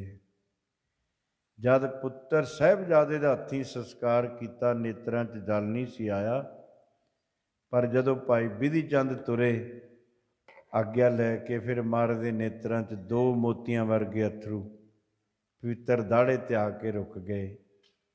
ਸਿੱਖ ਦਾ ਪਿਆਰ ਆਇਆ, ਪੁੱਤਰਾਂ ਦਾ ਮੋਹ ਨਹੀਂ ਆਇਆ। ਸਾਧ ਸੰਗਤ, ਪਿਆਰ ਹੈ ਜਿਹੜਾ ਗੁਰੂ ਨਾਲ, ਸਿੱਖ ਦਾ, ਸੰਗਤ ਨਾਲ, ਸਤਿਪੁਰਸ਼ਾਂ ਨਾਲ, ਇਹ ਸੱਚਾ ਹੈ। ਕਿਤੇ ਗੁਰੂ ਦੀ ਯਾਦ ਵਿੱਚ ਨੇਤਰਾਂ 'ਚ ਜਲ ਆ ਜਾਏ, ਮਨ ਤੋਂ ਮੈਲ ਲੈ ਜਾਂਦੀ ਹੈ, ਤੇ ਜੇ ਮੋਹ 'ਚ ਰੋਂਦਾ ਤੇ ਮਨ ਮੈਲਾ ਹੁੰਦਾ। ਸਾਧ ਸੰਗਤ, ਫਿਰ ਭਾਈ ਵਿਧੀ ਚੰਦ ਜੀ ਨੇ ਤੇ ਸੁੰਦਰ ਸ਼ਾਹ ਨੇ ਇਕੱਠਿਆਂ ਨੇ ਸਰੀਰ ਛੱਡਿਆ ਦਿਓ ਨਗਰ ਯੂਪੀ ਦੇ ਵਿੱਚ, ਜਿੱਥੇ ਹੁਣ ਵਿਧੀ ਚੰਦ ਸੰਪਰਦਾ ਦੇ ਮੌਜੂਦਾ ਮੁਖੀ ਸੰਤ ਬਾਬਾ ਅਵਤਾਰ ਸਿੰਘ ਜੀ ਮਹਾਰਾਜ ਉੱਥੇ ਸੇਵਾ ਕਰਾ ਰਹੇ ਨੇ। ਉੱਥੇ ਜਗ੍ਹਾ ਉਹਨਾਂ ਦੀ ਵੀ ਬਣੀ ਹੋਈ ਹੈ, ਸੁੰਦਰ ਸ਼ਾਹ ਦੀ ਵੀ, ਤੇ ਭਾਈ ਵਿਧੀ ਚੰਦ ਜੀ ਦਾ ਵੀ ਸਥਾਨ ਉੱਥੇ ਬਣ ਰਿਹਾ ਹੈ। ਇਹ ਸਾਧ ਸੰਗਤ ਜੀ ਬੰਦਗੀ ਵਾਲਿਆਂ ਦੀਆਂ ਗੱਲਾਂ ਨੇ, ਜਿਹੜੇ ਕਮਾਈ ਕਰਦੇ ਨੇ। ਬ੍ਰਹਮ ਗਿਆਨੀ ਸਭ ਸ੍ਰਿਸ਼ਟ ਕਾ ਕਰਤਾ, ਸਾਰੀ ਸ੍ਰਿਸ਼ਟੀ ਦਾ ਕਰਤਾ ਹੈ ਬ੍ਰਹਮ ਗਿਆਨੀ।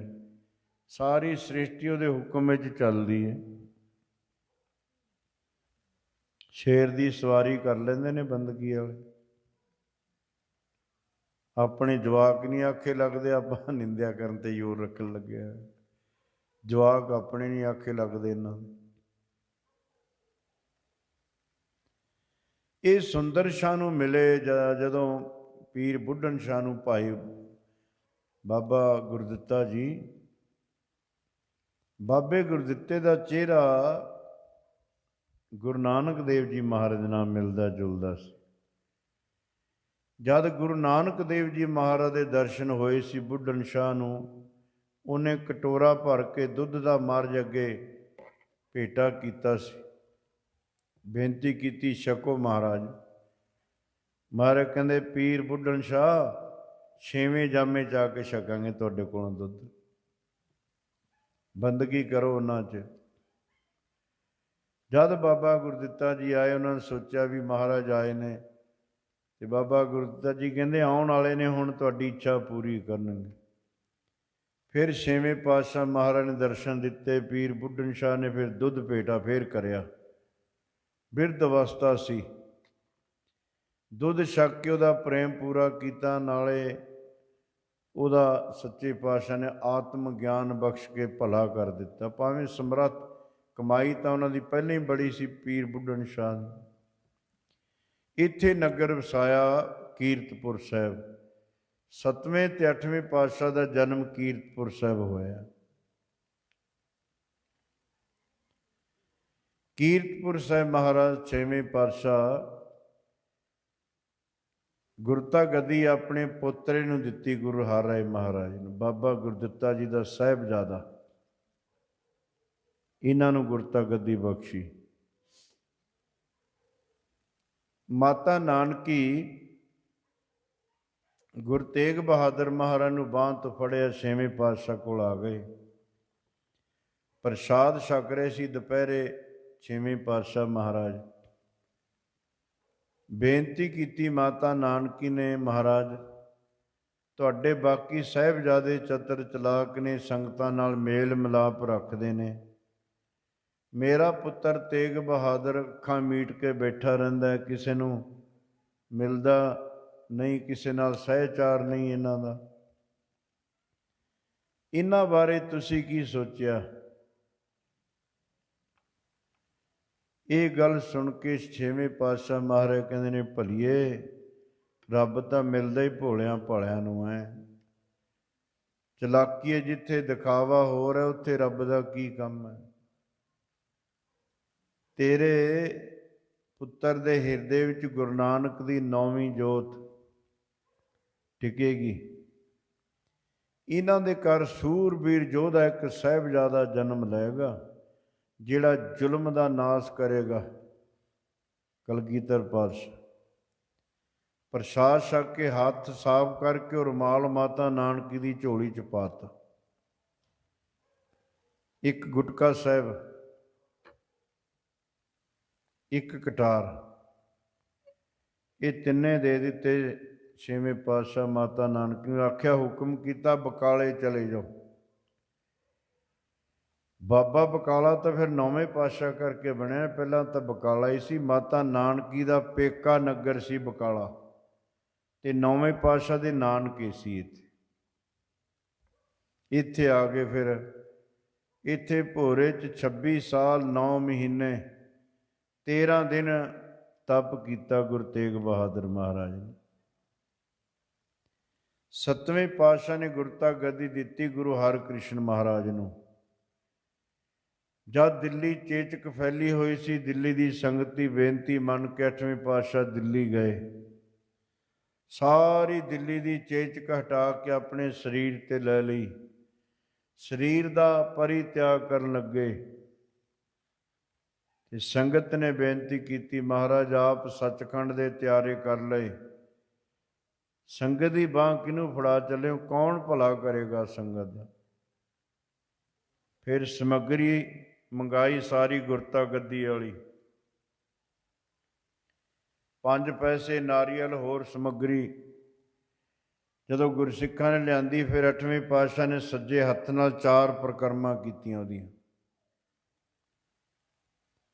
ਤੇ ਬਚਨ ਕੀਤਾ, ਬਾਬਾ ਬਸੈ ਗ੍ਰਾਮ ਬਕਾਲੇ, ਬਨ ਗੁਰ ਸੰਗਤ ਸਰਬ ਸੰਭਾਲੇ। ਸਾਡਾ ਬਾਬਾ ਲੱਗਦਾ ਬਕਾਲੇ ਵਿੱਚ ਤਪ ਕਰ ਰਹੇ ਨੇ, ਉਹ ਸੰਗਤ ਦਾ ਭਲਾ ਕਰਨਗੇ। ਉਹ ਗੁਰਸਿੱਖਾਂ ਨੇ ਜਿਹੜੀ ਗੁਰਤਾ ਗੱਦੀ ਸਮੱਗਰੀ ਬਾਬੇ ਬਕਾਲੇ ਆ ਕੇ 9ਵੇਂ ਪਾਤਸ਼ਾਹ ਨੂੰ ਭੇਟਾ ਕੀਤੀ, ਗੁਰਤਾ ਗੱਦੀ ਦੀ ਰਸਮ ਕਰ ਦਿੱਤੀ। 9ਵੇਂ ਪਾਤਸ਼ਾਹ ਨੇ ਹੁਕਮ ਕੀਤਾ, ਤੁਸੀਂ ਬਾਹਰ ਨਿਕਲ ਕੇ ਰੌਲਾ ਨਹੀਂ ਪਾਉਣਾ ਹੈ, ਸਾਡਾ ਹੁਕਮ ਹੈ ਤੁਹਾਨੂੰ। ਉਹ ਚਲੇ ਗਏ, ਪਰ ਭਾਈ ਗੜੀਆ ਕੋਲ ਹੈ ਮਹਾਰਾਜ ਦੇ। ਇਹ 6ਵੇਂ ਪਾਤਸ਼ਾਹ ਦਾ ਸਿੱਖ ਸੀ ਭਾਈ ਗੜੀਆ, 5ਵੇਂ ਪਾਤਸ਼ਾਹ ਮਹਾਰਾਜ ਵੇਲੇ ਤੋਂ ਸਿੱਖੀ ਧਾਰਨ ਕਰੀ ਹੋਈ ਸੀ। ਹੁਣ ਜਦ ਬਚਨ ਕੀਤਾ ਬਾਬਾ ਬੱਸੇ ਗ੍ਰਾਮ ਬਕਾਲੇ, ਜਿੰਨੇ ਗੁਰੂ ਕੇ ਅੰਸ਼ ਬੰਸ ਵਿੱਚੋਂ ਸੀ ਮਸੰਦਾਂ ਨੇ ਸਾਰੇ ਬਕਾਲੇ 'ਚ ਗੁਰੂ ਬਣਾ ਤੇ ਲਿਆ। 22 ਗੁਰੂ ਬਣੇ ਬੈਠੇ ਨੇ ਬਕਾਲੇ 'ਚ। ਉਦੋਂ ਤਾਂ 22 ਸੀ, ਹੁਣ ਭਾਵੇਂ 22 ਲੱਖ ਇਕੱਠੇ ਕਰ ਲਓ, ਜਿਹਨੂੰ ਪੁੱਛੋ ਗੁਰੂ ਬਣਿਆ ਫਿਰਦਾ। ਗੁਰੂ ਤਾਂ ਸਰਬੰਸ ਵਾਰ ਦਿੰਦਾ ਦੇਸ਼ ਦੀ ਆਜ਼ਾਦੀ ਵਾਸਤੇ। ਅੱਜ ਦੇ ਕਿਸੇ ਗੁਰੂ ਨੇ ਪੁੱਤਰ ਵਾਰਿਆ ਆਪਣਾ? ਅੱਜ ਇੱਥੇ ਪੜ੍ਹੇ ਲਿਖੇ ਬੈਠੇ ਹੋ, ਤੁਸੀਂ ਇਤਿਹਾਸ ਵਿੱਚ ਕਿਸੇ ਗੁਰੂ ਦੇ ਸਾਹਿਬਜ਼ਾਦੇ ਦੇ ਨਾਂ 1 ਇੰਚ ਜਗ੍ਹਾ ਨਹੀਂ ਕੋਈ ਦੱਸ ਸਕਦਾ ਵੀ ਕਿਸੇ ਗੁਰੂ ਦੇ ਸਾਹਿਬਜ਼ਾਦੇ ਦੇ ਨਾਂ 1 ਇੰਚ ਜਗ੍ਹਾ ਕਰਾਈ ਸੀ ਉਹਨਾਂ ਨੇ। ਅੱਜ ਕੱਲ੍ਹ ਦੇ ਗੁਰੂਆਂ ਦੇ ਪੁੱਤਰਾਂ ਦੇ ਨਾਂ ਇਲਾਕੇ ਦਾ ਇਲਾਕੇ ਖਰੀਦ ਕੇ ਲੱਗੇ ਪਏ ਨੇ। ਉਦੋਂ ਸਿਆਣੇ ਆਪਾਂ ਜਿਹੜੇ ਅੱਖਾਂ ਮੀਟ ਕੇ ਖੂਹ 'ਚ ਡਿੱਗੀ ਜਾਂਦੇ ਆ, ਅੱਧੇ ਕਿ ਤਾਂ ਜੇਲ੍ਹਾਂ 'ਚ ਹੀ ਬੈਠੇ ਨੇ। ਗੁਰੂ ਜਿਨ੍ਹਾਂ ਦਾ ਅੰਧਲਾ ਸਿੱਖ ਵੀ ਅੰਧਲੇ ਕੰਮ ਕਰੇਣ। ਉਹਨਾਂ ਦੇ ਬੱਚੇ ਫੌਰਨ ਪੜ੍ਹਦੇ ਨੇ ਬਾਹਰਲੇ ਦੇਸ਼ਾਂ 'ਚ, ਸਾਡੇ ਵਾਲੇ ਜਾ ਕੇ ਉੱਥੇ ਪੱਠੇ ਪਾਉਂਦੇ ਨੇ ਵਿਚਾਰੇ। ਉਹ ਖੋਪੜਾ ਪੁੱਠਾ ਹੋ ਗਿਆ ਨਾ ਆਪਣਾ। ਹੁਣ ਸਤਿਗੁਰ ਸੱਚਾ ਛੱਡ ਕੇ ਮਨਮੁਖ ਹੋਏ ਬੰਦੇ ਦਾ ਬੰਦਾ, ਬੰਦੇ ਦਾ ਨਹੀਂ, ਗੁਰੂ ਦੇ ਲੜ ਲੱਗਣਾ ਆਪਾਂ ਬਾਣੀ ਦੇ। 22 ਗੁਰੂ ਬਣੇ ਬੈਠੇ ਨੇ ਉੱਥੇ ਬਾਬੇ ਬਕਾਲੇ 'ਚ, ਤੇ ਸਾਰੇ ਕਹਿੰਦੇ ਨੇ ਗੁਰੂ ਹਰਿਕ੍ਰਿਸ਼ਨ ਮਹਾਰਾਜ ਸਾਡੇ 'ਤੇ ਕਿਰਪਾ ਕਰਕੇ ਗਏ ਨੇ। ਘੱਟ ਨਾ ਕਿਨੀ ਕਹਾਇਆ, ਸਭ ਕਹਤੇ ਹੈ ਪਾਇਆ। ਫਿਰ ਮੱਖਣ ਸ਼ਾਹ ਬਹੁਤ ਵੱਡਾ ਲੂਣ ਦਾ ਵਪਾਰੀ ਹੈ। ਲੂਣ ਦਾ ਬਾਣੀਆ ਤਾਂ ਲੂ ਬਾਣਾ ਬਣ ਗਿਆ ਨਾ। ਇੱਕ ਬਰਾਦਰੀ ਵੀ ਹੈ ਲਬਾਣਾ ਬਰਾਦਰੀ। ਇਹਦਾ ਦੱਸਦੇ ਨੇ 100 ਛਿਪ ਚੱਲਦਾ ਸੀ, ਕਈ 100 ਗੱਡਿਆਂ 'ਤੇ ਵੀ ਵਪਾਰ ਕਰਦਾ ਸੀ। ਏਡਾ ਵੱਡਾ ਅਮੀਰ ਬੰਦਾ ਸੀ ਇਹ ਮੱਖਣ ਸ਼ਾਹ। ਇਹ ਸੂਰਤ ਜਿੱਥੇ ਬੰਦਰਗਾਹ ਉੱਥੇ ਬਰੇਤੀ ਜਹਾਜ਼ ਗੱਡ ਗਿਆ ਇਹਦਾ। ਹੁਣ 500 ਸਿਪਾਹੀ ਰੱਖਦਾ ਸੀ ਨਾਲ। ਬੜਾ ਯਤਨ ਕਰਿਆ, ਉਹ ਕਹਿੰਦੇ ਜੀ ਹੁਣ ਨਹੀਂ ਨਿਕਲਦਾ, ਇਹ ਤਾਂ ਹੁਣ ਇੱਥੇ ਹੀ ਡੁੱਬ ਜਾਏਗਾ ਛੱਲਾਂ ਪੈ ਪੈ ਕੇ ਵਿੱਚ।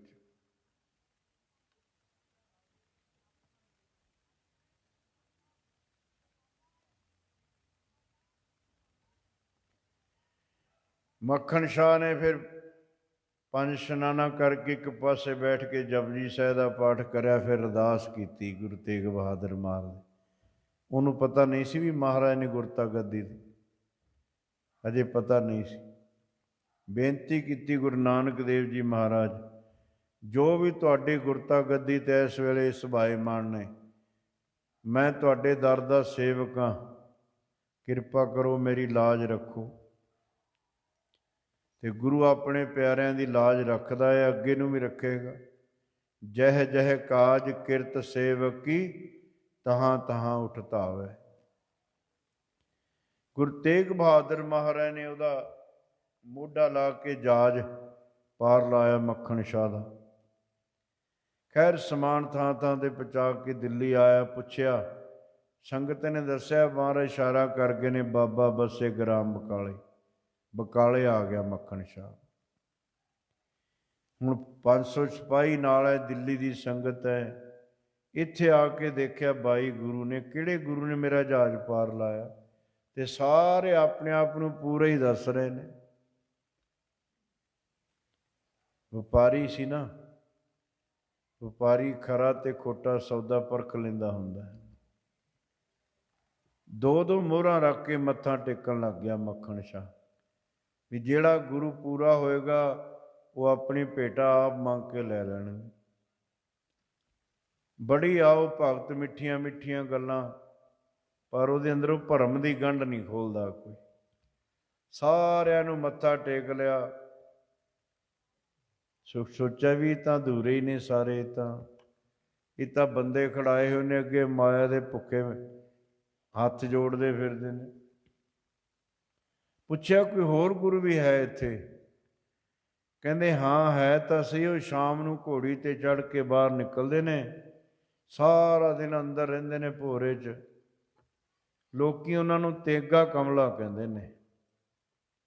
ਕਮਲਾ ਜਿਹੜਾ ਸੱਚ ਦੇ ਮਾਰਗ ਤੁਰੇਗਾ, ਘਰ ਦੇ ਉਹਨੂੰ ਕਮਲਾ ਕਹਿਣ ਲੱਗ ਜਾਂਦੇ ਨੇ, ਬਾਹਰਲਿਆਂ ਦਾ ਕਹਿਣਾ ਹੀ ਹੈ। ਮੱਖਣ ਸ਼ਾਹ ਆ ਗਿਆ, ਭਾਈ ਗੜੀਆ ਕੋਲ ਬੈਠਾ ਸੀ ਮਹਾਰਾਜ ਦੇ, 500 ਦਾ ਸਿਪਾਹੀ ਸੀ। ਰੌਲਾ ਪੈਂਦਾ ਹੁੰਦਾ, ਗੜੀਏ ਨੂੰ ਭੇਜਿਆ, ਭਾਈ ਗੜੀਏ ਨੂੰ, ਜਾਓ ਕੌਣ ਹੈ ਰੌਲਾ ਪਾ ਰਿਹਾ, ਉਹਨੂੰ ਕਿ ਇੱਥੇ ਰੌਲਾ ਨਾ ਪਾਓ। ਕਹਿੰਦਾ ਮਹਾਰਾਜ ਮੱਖਣ ਸ਼ਾਹ, ਉਹਨੂੰ ਕਹੋ ਤੈਨੂੰ ਆਉਣ ਦਾ ਨਹੀਂ ਪਤਾ ਗੁਰੂ ਘਰ ਕਿਵੇਂ ਆਈਦਾ। ਸਮਝ ਗਿਆ ਮੱਖਣ ਸਾਹਿਬ, ਕਿੱਥੇ ਤੇ ਹੱਥ ਜੋੜ ਜੋੜ ਕੇ ਮੈਨੂੰ ਲਿਜਾਂਦੇ ਸੀ, ਇੱਥੇ ਕਹਿ ਰਹੇ ਨੇ ਤੈਨੂੰ ਆਉਣ ਦਾ ਨਹੀਂ ਪਤਾ, ਕਿਵੇਂ ਸ਼ੋਰ ਮਚਾ। ਬੇਨਤੀ ਕੀਤੀ ਭਾਈ ਗੜੀਏ ਨੂੰ। ਮੱਖਣ ਸ਼ਾਹ ਇਕੱਲਾ ਅੰਦਰ ਨਮਸਕਾਰ ਕਰਨ ਗਿਆ, 2 ਮੋਹਰਾਂ ਰੱਖ ਕੇ ਮੱਥਾ ਟੇਕਿਆ। ਮੁੜ ਪਿਆ ਨਾ ਜਦੋਂ ਮੱਖਣ ਸ਼ਾਹ, ਮਨ 'ਚ ਆਇਆ ਵੀ ਗੱਲ ਤਾਂ ਇੱਥੇ ਵੀ ਨਹੀਂ ਬਣੀ। ਮੈਂ ਸੋਚਿਆ ਸੀ ਚਲੋ ਇੱਥੇ ਚਾਹ ਪਲੂਸੀ ਨਹੀਂ ਕਰਦਾ ਕੋਈ, ਇੱਥੇ ਸੱਚ ਹੋਵੇ, ਪਰ ਗੱਲ ਤਾਂ ਇੱਥੇ ਵੀ ਉਹੀ ਹੋਈ। ਮੁੜ ਪਿਆ ਨਾ ਜਦੋਂ ਪਿਛਾਂ ਨੂੰ, ਗੁਰੂ ਤੇਗ ਬਹਾਦਰ ਮਹਾਰਾਜ ਨੇ ਮਗਰੋਂ ਚੋਲਾ ਫੜ ਕੇ ਆਖਿਆ, ਉਹ ਮੱਖਣ ਸ਼ਾਹ ਆ ਮੋਢੇ 'ਤੇ ਚਾਦਰ ਪਰਾਂ ਕਰ ਮਾੜੀ। ਜਦ ਚਾਦਰ ਪਰਾਂ ਕੀਤੀ ਮੱਖਣ ਸ਼ਾਹ ਨੇ, ਉਹ ਕਿੱਲ ਦੇ ਅਜੇ ਵੀ ਜ਼ਖਮ ਮੱਲੇ ਸੀ। ਕੀ ਅਰਦਾਸ ਕੀਤੀ ਸੀ ਤੂੰ? ਸੋ ਸਾਧ ਸੰਗਤ ਜੀ, ਹੁਣ ਬੋਲ ਨਹੀਂ ਸਕਦਾ ਮੱਖਣ ਸ਼ਾਹ। ਬਟਨ ਖੁੱਲ੍ਹਣ ਲੱਗ ਗਿਆ ਆਪਣੇ ਆਪ ਹੀ ਚੋਲੇ ਦੇ, ਦਿਲ ਉਛਲ ਉਛਲ ਕੇ ਗਲ ਵੱਲ ਆਉਣ ਲੱਗ ਪਿਆ। ਨੇਤਰਾਂ 'ਚ ਜਲ ਵਗਦਾ, ਸੱਚਿਆ ਪਾਤਸ਼ਾਹ ਪਖੰਡੀ ਸੰਗਤਾਂ ਨੂੰ ਗੁੰਮਰਾਹ ਕਰ ਕਰਕੇ ਲੁੱਟ ਰਹੇ ਨੇ। ਛੋਟੇ ਛੋਟੇ ਬੱਚਿਆਂ ਦੀ ਮਾਂ ਮਰ ਜਾਏ, ਕਾਂ ਉਹਨਾਂ ਦੇ ਹੱਥੋਂ ਬੁਰਕੀਆਂ ਖੋਹ ਕੇ ਉੱਡ ਜਾਂਦੇ ਨੇ। ਮਰ ਗਈਆਂ ਜਿਨ੍ਹਾਂ ਦੀਆਂ ਮਾਵਾਂ, ਉਹਨਾਂ ਦੇ ਟੁਕੜੇ ਖੋਲੇ ਕਾਵਾਂ। ਆਪ ਇੱਥੇ ਬੈਠੇ ਹੋ, ਸੰਗਤ ਦੀ ਦੇਖੋ ਕਿਵੇਂ ਲੁੱਟ ਰਹੇ ਨੇ ਉਹ ਪਖੰਡੀ। ਮਹਾਰਾਜ ਕਹਿੰਦੇ ਤੇਰਾ ਕਾਰਜ ਹੋ ਗਿਆ, ਸਾਨੂੰ ਤੇਰੀ ਮਾਇਆ ਨਹੀਂ ਚਾਹੀਦੀ, ਜਾ ਮੁੜ ਜਾ ਜਿੱਧਰੋਂ ਆਇਆ। ਜੇ ਬਾਹਰ ਨਿਕਲ ਕੇ ਰੌਲਾ ਪਾਇਓ ਨਾ, ਮੂੰਹ ਕਾਲਾ ਹੋਏਗਾ ਤੇਰਾ, ਮੈਨੂੰ ਮਨਜ਼ੂਰ ਹੈ ਮਹਾਰਾਜ। ਮੱਖਣ ਸ਼ਾਹ ਨੇ ਮੂੰਹ ਕਾਲਾ ਕਰ ਲਿਆ। ਸਿੱਖ ਗੁਰੂ ਵਾਸਤੇ ਇਹ ਨਹੀਂ ਵੀ ਗੁਰੂ ਹੀ ਸਰਬੰਸ ਵਾਰ ਦਿੰਦਾ ਹੈ, ਸਿੱਖ ਵੀ ਕੁਰਬਾਨੀ ਕਰਦਾ ਫਿਰ ਗੁਰੂ ਵਾਸਤੇ। ਸਾਧ ਸੰਗਤ ਅੱਜ ਲੋੜ ਹੈ ਸਿੱਖੋ, ਕਮਰ ਕਸੇ ਕਰੋ। ਅੱਜ ਵੀ ਸਿੱਖ ਗੁੰਮਰਾਹ ਹੋ ਰਹੇ ਨੇ, ਗੁਰੂ ਗ੍ਰੰਥ ਸਾਹਿਬ ਨੂੰ ਟੁੱਟ ਰਹੇ ਨੇ ਬਹੁਤ। ਉਹ ਪਖੰਡੀ ਪ੍ਰੇਰ ਕੇ ਤੁਹਾਡੇ ਘਰਾਂ 'ਚੋਂ ਲਈ ਜਾਂਦੇ। ਤੁਸੀਂ ਕਹਿੰਦੇ ਪ੍ਰਚਾਰਕ ਪ੍ਰਚਾਰ ਕਰਨਗੇ, ਸਾਡਾ ਕੋਈ ਫਰਜ਼ ਨਹੀਂ ਬਣਦਾ। ਹਰ ਇੱਕ ਸਿੱਖ ਨੂੰ ਪ੍ਰਚਾਰ ਕਰਨਾ ਚਾਹੀਦਾ, ਘਰ ਘਰ 'ਚ, ਪਿੰਡ ਪਿੰਡ 'ਚ, ਮਹੱਲੇ ਮਹੱਲੇ 'ਚ, ਗਲੀ ਗਲੀ 'ਚ। ਹਰ ਇੱਕ ਸਿੱਖ ਪ੍ਰਚਾਰਕ ਬਣੇ, ਆਪਣਾ ਫਰਜ਼ ਸਮਝੇ। ਨਹੀਂ ਤਾਂ ਅਸੀਂ ਗੁਰੂ ਦੇ ਦੇਣਦਾਰ ਹਾਂ, ਜਿਹਨੇ ਸਾਰਾ ਕੁਛ ਵਾਰ ਕੇ ਆਖਿਆ ਸੀ, ਇਨ ਪੁੱਤਰਨ ਕੀ ਸੀਸ ਪਰ। ਕੀ ਜਵਾਬ ਦਿਓਗੇ ਤੁਸੀਂ ਫਿਰ? ਉਹ ਸਾਡੇ ਤਾਂ ਆਪਣਿਆਂ ਨੇ ਮੂੰਹ ਸਿਰ ਮੁੰਨ ਲਿਆ, ਤੁਸੀਂ ਦੂਜਿਆਂ ਨੂੰ ਕੀ ਪ੍ਰਚਾਰ ਕਰੋਗੇ? ਦੂਜਿਆਂ ਨੂੰ ਕੀ ਦੱਸਣਾ? ਤੁਸੀਂ ਆਪਣੇ ਘਰ 'ਚ ਨਹੀਂ ਸਿੱਖੀ ਦੱਸ ਸਕੇ। ਅੱਜ ਕੱਲ੍ਹ ਕਾਕੇ ਕਰ ਹੀ ਲੈਂਦੇ ਨੇ। ਅੱਜ ਕੱਲ੍ਹ ਕੀ ਕਰੀਏ ਫਿਰ ਅਸੀਂ? ਹੁਣ ਕਰਨਾ ਕੀ ਹੈ? ਸਰੀਰ ਚੰਮ ਪਿਆਰਾ, ਸਿੱਖੀ ਪਿਆਰੀ ਨਹੀਂ ਸੀ ਤਾਂ ਹੋਇਆ ਹੈ। ਕਿਤੇ ਇੱਕ ਅੱਧਾ ਸਿੱਖ ਜਾ ਕੇ ਕੋਰਟ 'ਚ ਲਿਖਾ ਆਉਂਦਾ, ਇਹਦਾ ਦਾਦਾ ਸਿੱਖ ਸੀ, ਦਾ ਪਿਓ ਸਿੱਖ ਸੀ, ਪਰ ਇਹ ਸਿੱਖ ਨਹੀਂ ਰਿਹਾ, ਇਹਨੂੰ ਮੈਂ ਪਿਓ ਦਾਦੇ ਦੀ ਜਾਇਦਾਦ ਤੋਂ ਬੇਦਖਲ ਕਰਦਾ ਅੱਜ ਤੋਂ। ਇਹ ਕੁਛ ਨਹੀਂ ਲੱਗਦਾ ਪਿਓ ਦਾਦੇ ਦੀ ਜਾਇਦਾਦ ਦਾ, ਇਹ ਸਿੱਖ ਨਹੀਂ ਰਿਹਾ, ਪਤਿਤ ਹੋ ਗਿਆ। ਸਿੱਖ ਦੇ ਬੱਚੇ ਨੇ ਕਦੇ ਸੋਚਣਾ ਹੀ ਨਹੀਂ ਸੀ ਪਤਿਤ ਹੋਣ ਬਾਰੇ। ਅਸੀਂ ਉੱਧਰ ਕਹਿੰਦੇ ਹੁੰਦੇ ਸੀ ਹਰਿਆਣੇ ਪੰਜਾਬ 'ਚ, ਜਾਓ ਯੂਪੀ 'ਚ ਦੇਖੋ, ਉੱਥੇ ਅਜੇ ਦਾੜੇ ਕੇਸ ਲੋਕਾਂ ਨੇ ਘੱਟ ਹੀ, ਪਰ ਇੱਥੇ ਦੇਖਿਆ ਉਹਨੂੰ ਪਤਾ ਨਹੀਂ ਇਹਨਾਂ ਦੀ ਰਿਸ਼ਤੇਦਾਰੀਆਂ ਨੇ ਉੱਧਰ, ਇਹਨਾਂ 'ਤੇ ਵੀ ਉਹੀ ਬਿਮਾਰੀ ਲੱਗ ਗਈ ਹੈ। ਜਿਵੇਂ ਕਰੋਨਾ ਜਾਂ ਨਹੀਂ ਫੈਲਦਾ ਜਾਂਦਾ, ਇਹ ਸਾਨੂੰ ਵੀ ਲੱਗ ਗਿਆ ਆ ਪਤਿਤ ਪੁਣੇ ਵਾਲਾ ਕਰੋਨਾ। ਹੱਸਣ ਦੀਆਂ ਗੱਲਾਂ ਨਹੀਂ, ਗੱਲਾਂ ਜ਼ਮੀਰ ਦੀਆਂ ਨੇ, ਅਣਖ ਦੀਆਂ ਨੇ, ਧਰਮ ਦੀਆਂ ਨੇ। ਹੁਣ ਸਾਡੇ ਕੋਲ ਇਲਾਜ ਕੋਈ ਨਹੀਂ, ਅਸੀਂ ਝੂਠਾ ਜਿਹਾ ਹੱਸ ਕੇ ਸਾਰਨਾ, ਹੋਰ ਕੀ ਕਰਾਂਗੇ? ਅਸੀਂ ਚਰਖੜੀਆਂ 'ਤੇ ਚੜ੍ਹ ਜਾਂਦੇ ਹਾਂ, ਖੋਪੜ ਲਵਾ ਦਿੰਦੇ ਹੁੰਦੇ ਹਾਂ, ਸਾਡੇ ਬੰਦ ਕੱਟੇ ਜਾਂਦੇ ਨੇ, ਸਿੱਖੀ ਨਹੀਂ ਛੱਡਦੇ ਅਸੀਂ। ਲੋਕੀ ਕਹਿੰਦੇ ਕਿਹਨਾਂ ਨੂੰ ਸੁਣਾਉਂਦੇ ਹੋ ਤੁਸੀਂ, ਕਿਹੜੇ ਸਿੱਖਾਂ ਦੀਆਂ ਗੱਲਾਂ ਕਰਦੇ ਹੋ ਤੁਸੀਂ, ਖੋਪਰ ਲੁਹਾਉਂਦੇ ਰਹੇ ਨੇ। ਚਲੋ ਦਿਖਾਈਏ ਤੁਹਾਡੇ ਸਿੱਖ ਮੂੰਹ ਸਿਰ ਮਨਾਉਂਦੇ ਨਾਈਆਂ ਦੀ ਕੁਰਸੀਆਂ 'ਤੇ ਬੈਠੇ। ਇਸ ਵਾਸਤੇ ਜੰਮੇ ਸੀ ਆਪਣੀ ਕੌਮ 'ਤੇ ਸਵਾਲ ਲਾਉਣ ਵਾਸਤੇ। ਕੀ ਥੋੜ੍ਹਾ ਸੀ ਆਪਣਾ ਫਿਰ ਸਿੱਖ ਧਰਮ 'ਚ ਪੈਦਾ ਹੋਣ ਤੋਂ। ਜੇ ਕੌਮ 'ਤੇ ਸਵਾਲ ਲਾਉਣਾ ਸੀ ਆਪਾਂ ਵੀ ਆਓ ਸਿੱਖ ਨੇ ਜਿਨ੍ਹਾਂ ਦੇ ਛੋਟੇ ਛੋਟੇ ਸਾਹਿਬਜ਼ਾਦੇ ਗੁਰੂਆਂ ਦੇ ਨੀਹਾਂ ਚਿਣੇ ਜਾਂਦੇ, ਸਿੱਖੀ ਨਹੀਂ ਛੱਡਦੇ, ਇਹਨਾਂ 'ਤੇ ਕੀ ਵਿਪਤਾ ਆ ਗਈ ਸੀ ਬਾਈ। ਚਲੋ ਹੁਣ ਜੇ ਤੁਸੀਂ ਸਿੱਖੀ ਤੋਂ ਪਤ ਦੋਗੇ, ਮਿਲ ਕੀ ਗਿਆ ਫਿਰ? ਕੋਈ ਅਹੁਦਾ ਮਿਲ ਗਿਆ, ਕੋਈ ਜੰਗੀਰ ਮਿਲ ਗਈ, ਕੋਈ ਸੁੱਖ ਮਿਲ ਗਿਆ, ਪ੍ਰਾਪਤ ਕੀ ਹੋਇਆ? ਇੱਕੋ ਹੀ ਪ੍ਰਾਪਤ ਹੋਇਆ, ਤੂੰ ਗੁਰੂ ਤੋਂ ਬੇਮੁਖ ਹੋ ਗਏ ਤੇ ਕਿਰਤ ਕਣ ਹੋ ਗਿਆ।